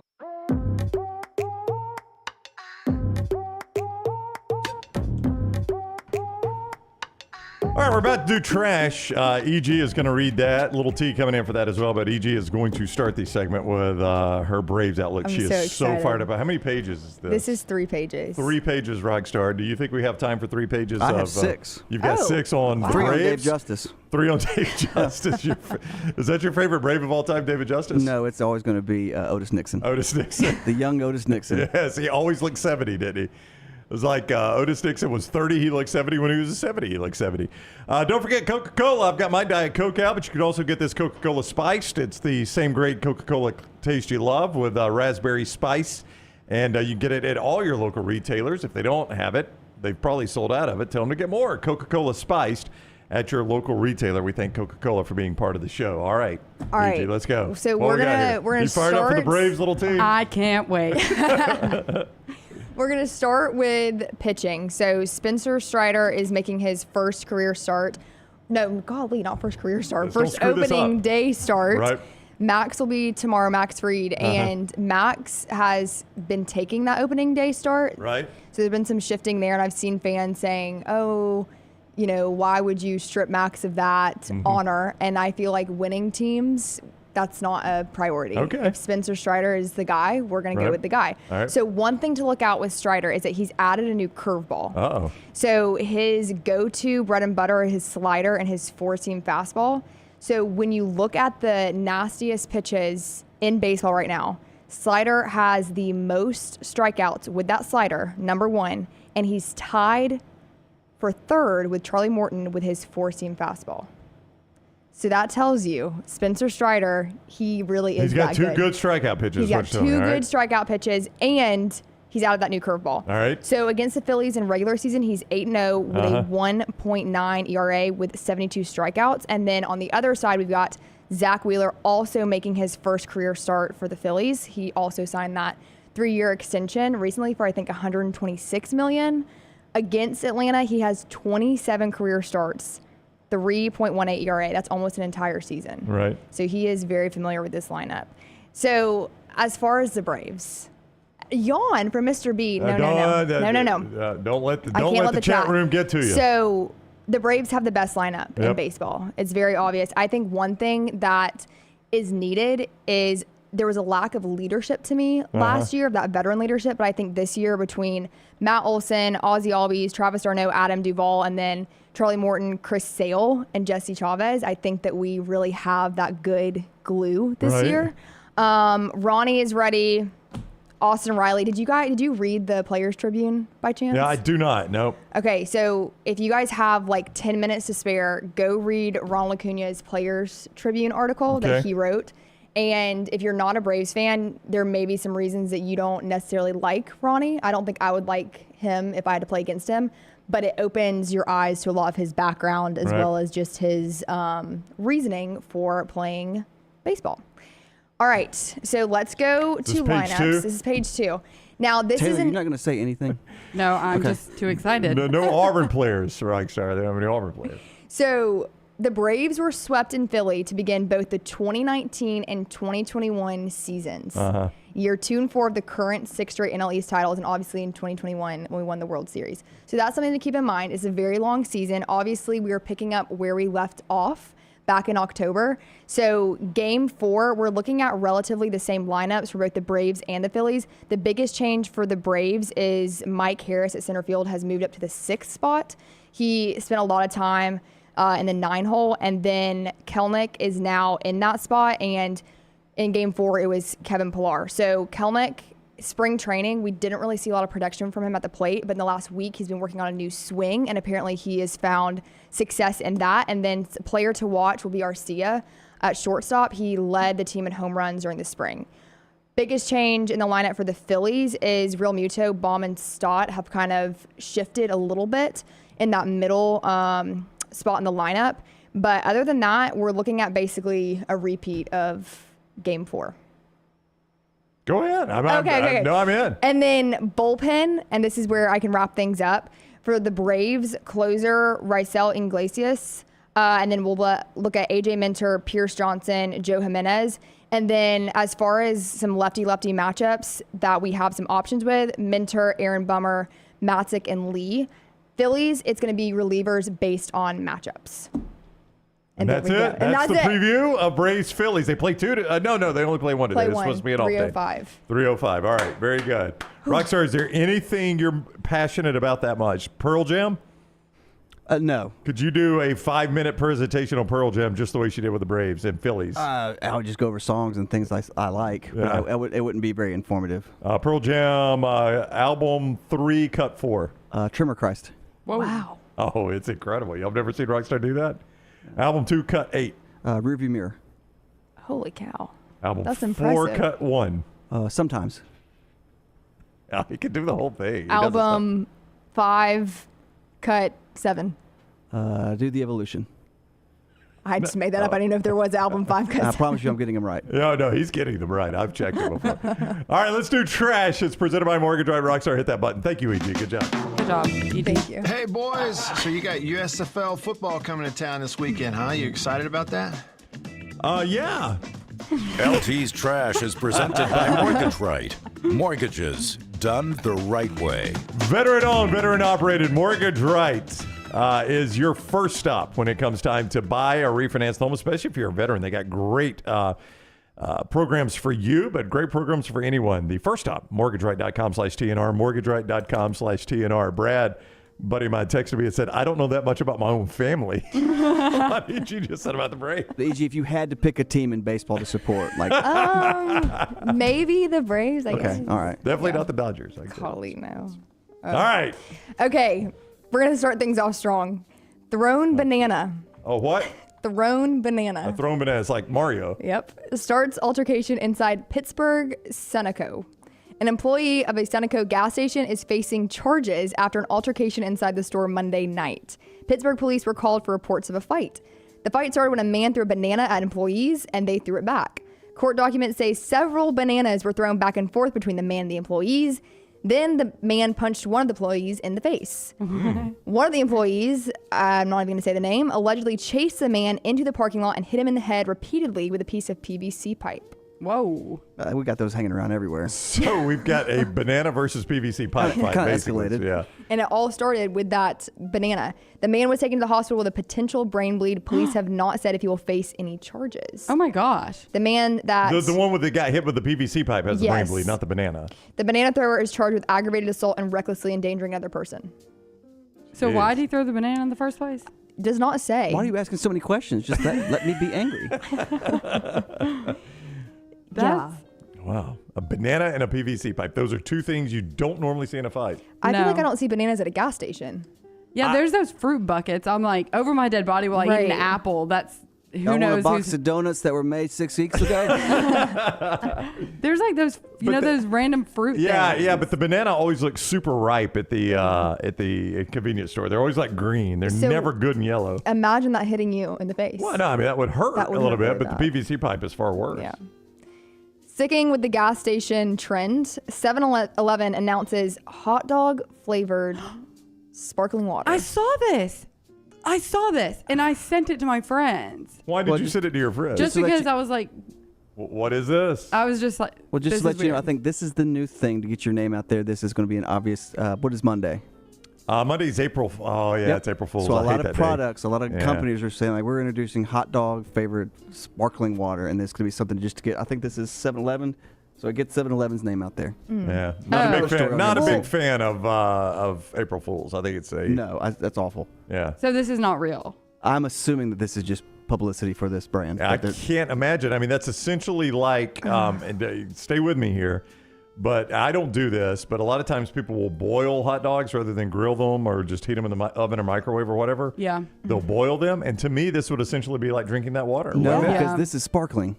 Well, that's true. Out of It the is carbonation. Yeah, so just pour some carbo in. This reminds me of that, which I think some people actually drink this, but that peanut butter and jelly beer.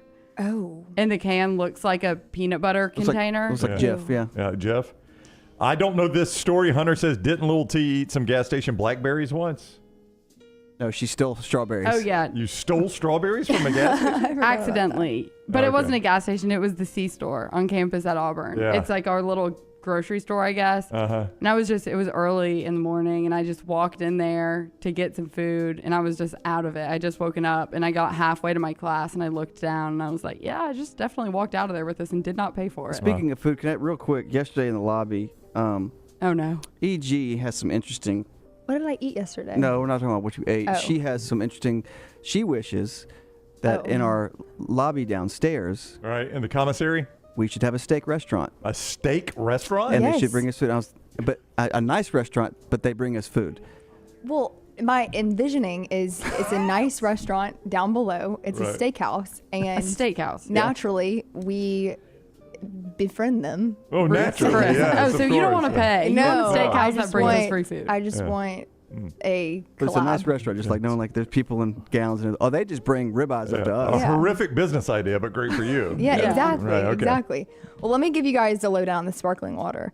So I did not know this. 7-Eleven is the world's largest convenience retailer.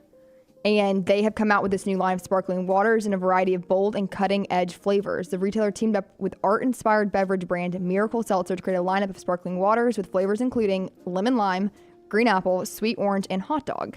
One does not seem like the other. Yeah, that's why I'm a Rockstar. I think it's an April Fool's joke. The Big Bite Hot Dog Sparkling Water combines a delicious and mouth-watering experience of 7-Eleven's iconic Big Bite Hot Dog into one refreshing beverage, ketchup and mustard included. Ugh. Wait. Oh, That's and the hard flavor? hard pass. Yeah.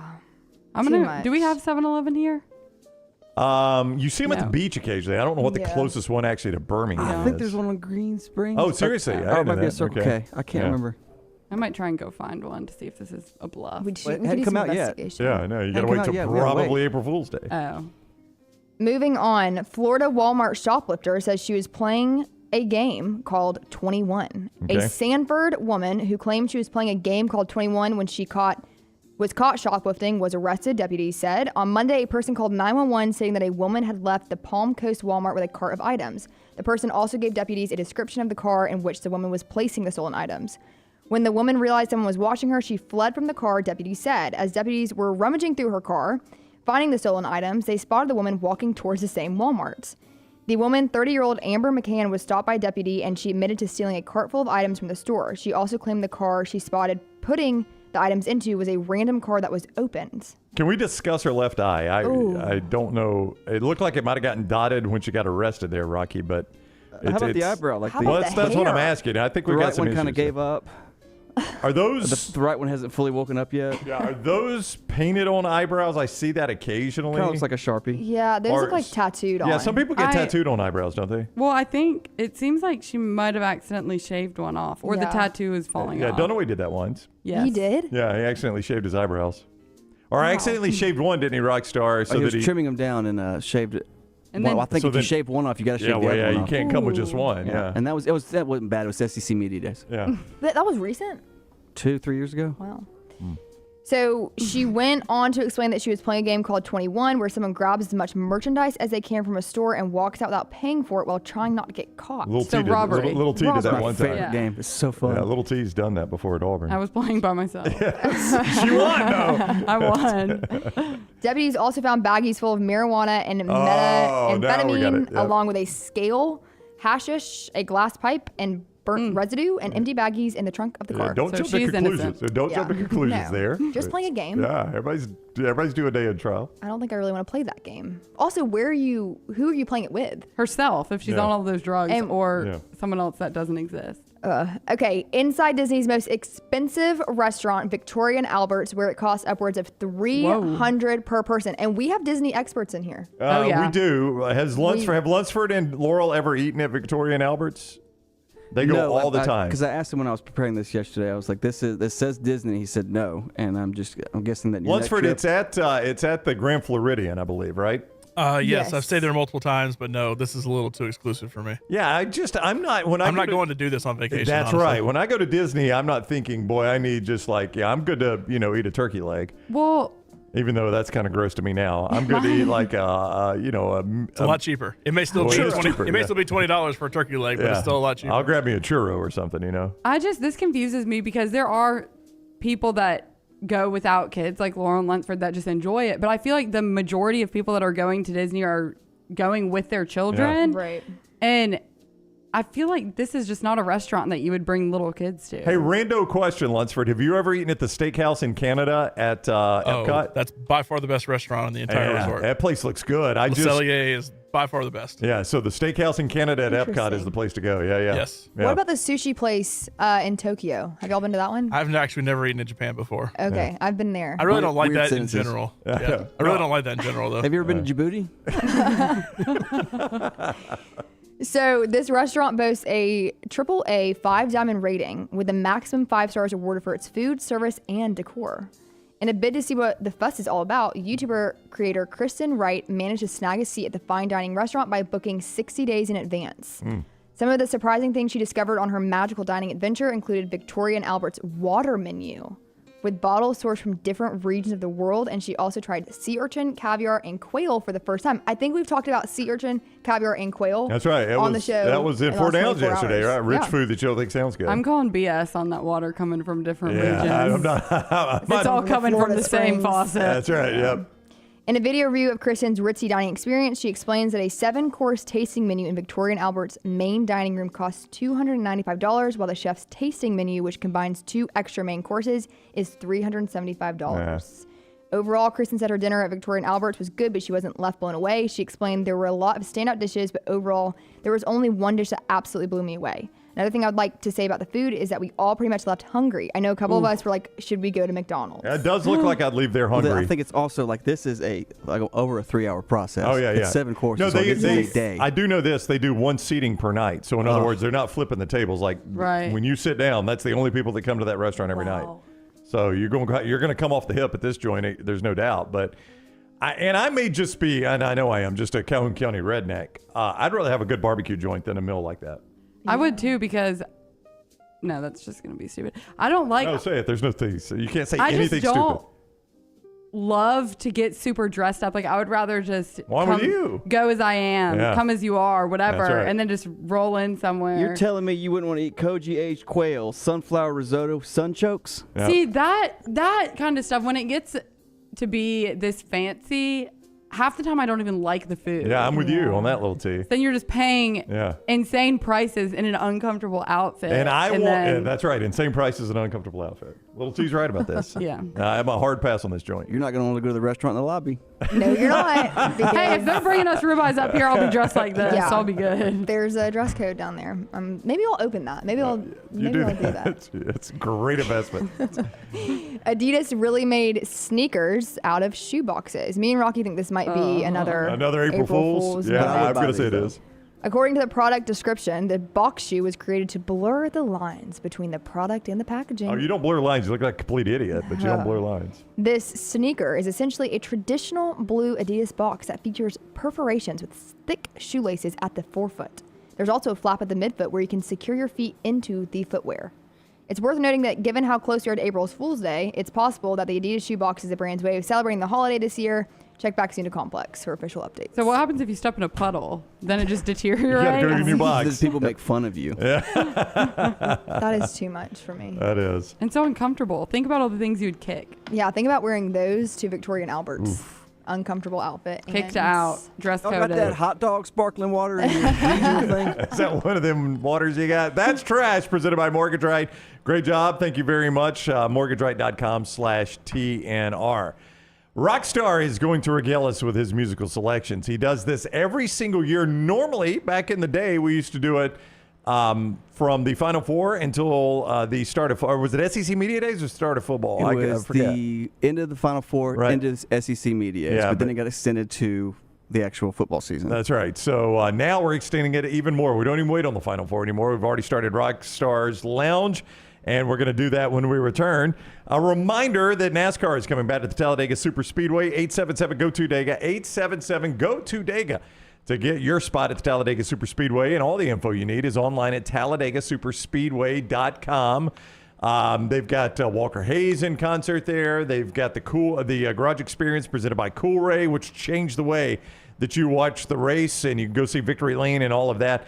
It is a fantastic day. If you have never been, April 19th, 20th, and 21st is the racing weekend there at Talladega Superspeedway, capping off with that Geico 500 on Sunday, the 21st. 877-GO-TO-DEGA, TalladegaSuperspeedway.com, 877-GO-TO-DEGA, TalladegaSuperspeedway.com to get on board at Talladega Superspeedway for the Geico 500 weekend. Rockstar sends you to our weekend with a song next.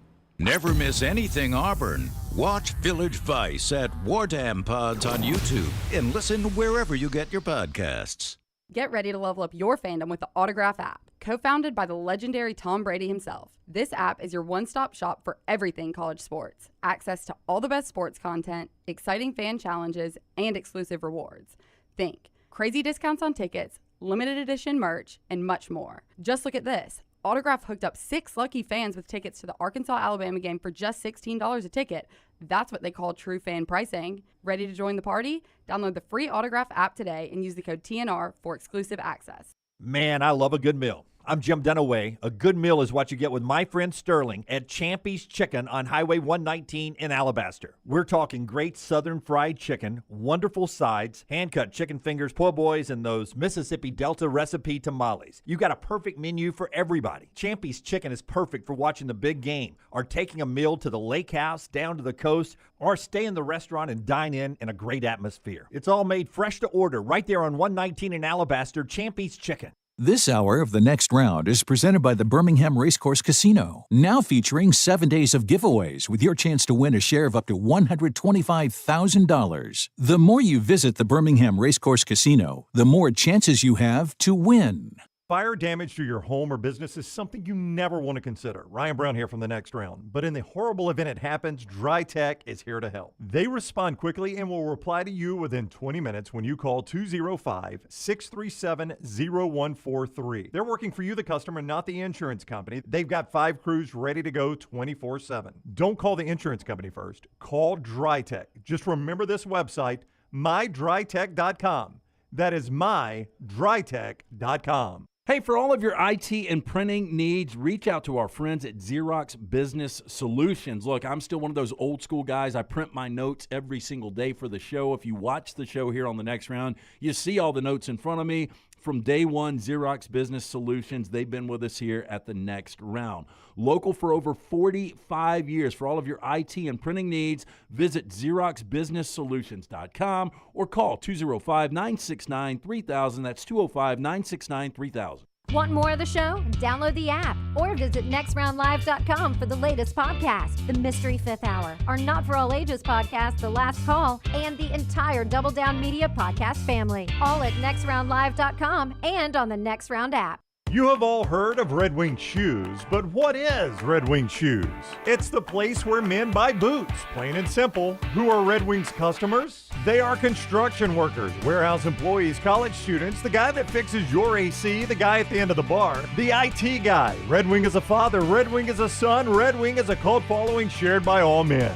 A classic, comfortable pair of cool boots with a story to tell. What's your Red Wing story? Red Wing Shoe Stores, located in Pelham and Trussville.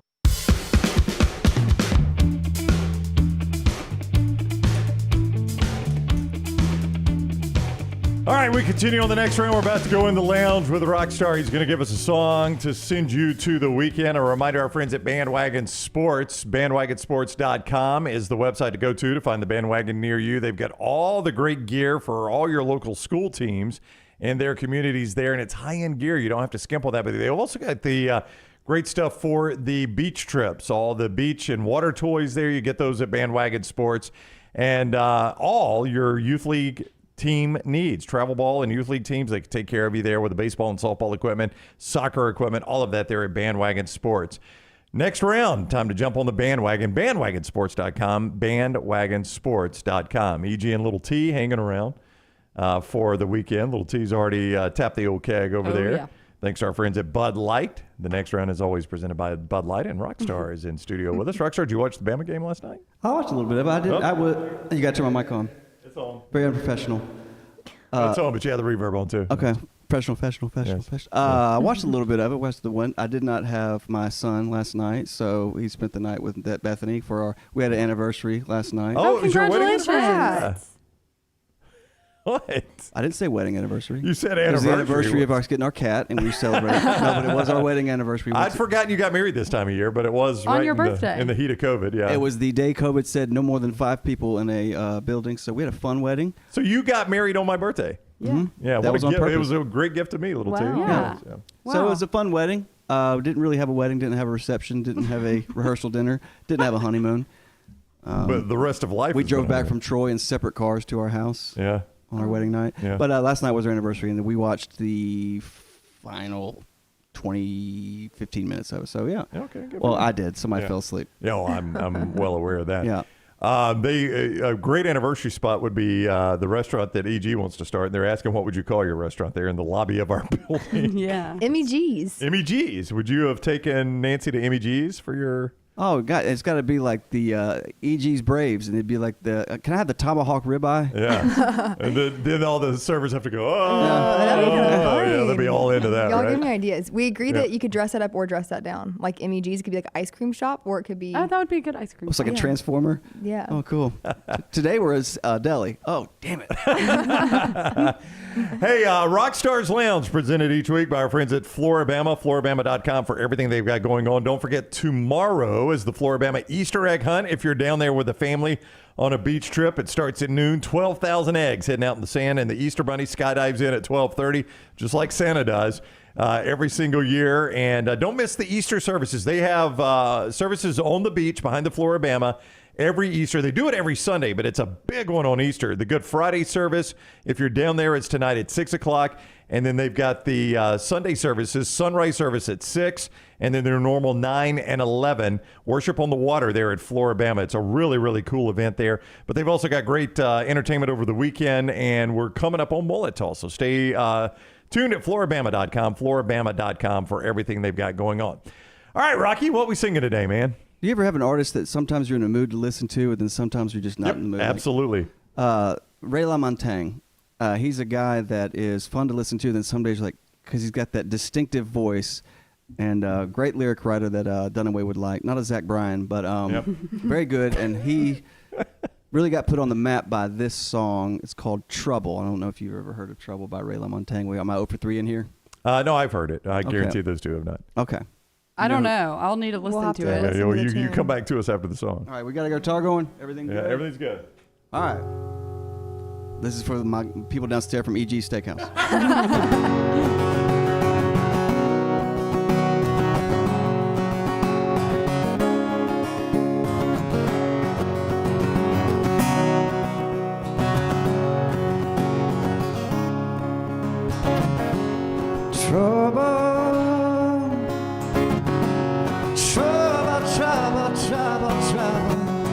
Trouble been dogging my soul since the day I was born.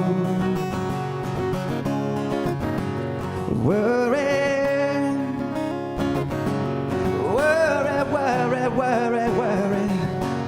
just will not seem to leave my mind alone. I've been saved by a woman. I've been saved by a woman. I've been saved by a woman.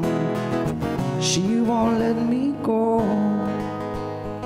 She won't let me go. She won't let me go. She won't let me go.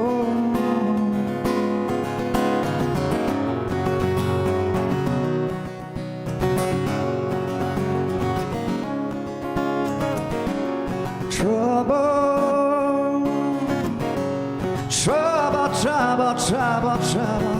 Feels like every time I get back on my feet, she come around and knock me down again. Worry.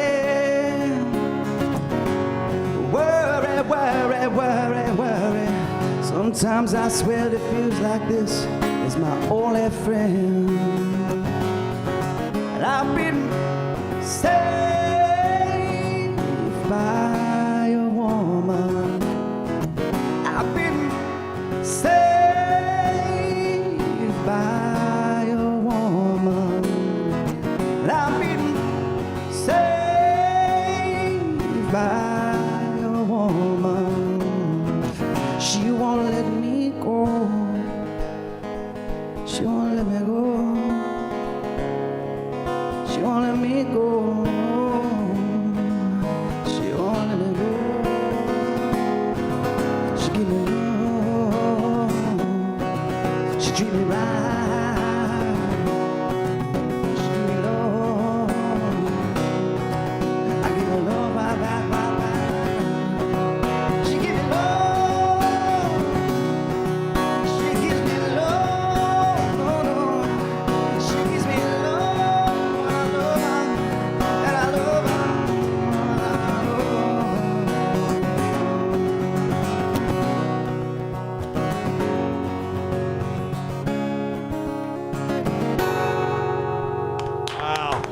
Great job, Rocky. Really, really good. Thank you. Excellent job. What are y'all doing later? Floribama is what we're doing. Don't forget the Good Friday service tonight at 6, Easter services throughout the weekend, and the Easter egg hunt for the kids. They will love it right there on the beach behind the Floribama. More than 12,000 eggs, and the Easter Bunny skydives in at 12:30 and get the pictures, the family picture right there.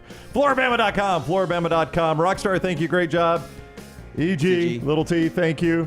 Lunsford, Tyler, everybody did an incredible job this week. Dunaway and I will be back live before the game and after the game in the Elite Eight for the Crimson Tide. So make sure you set your alerts. Give us a thumbs up before you get out of here. Thank you so much for joining us on the next round. Have a great weekend. We'll see you Saturday and then again on Monday.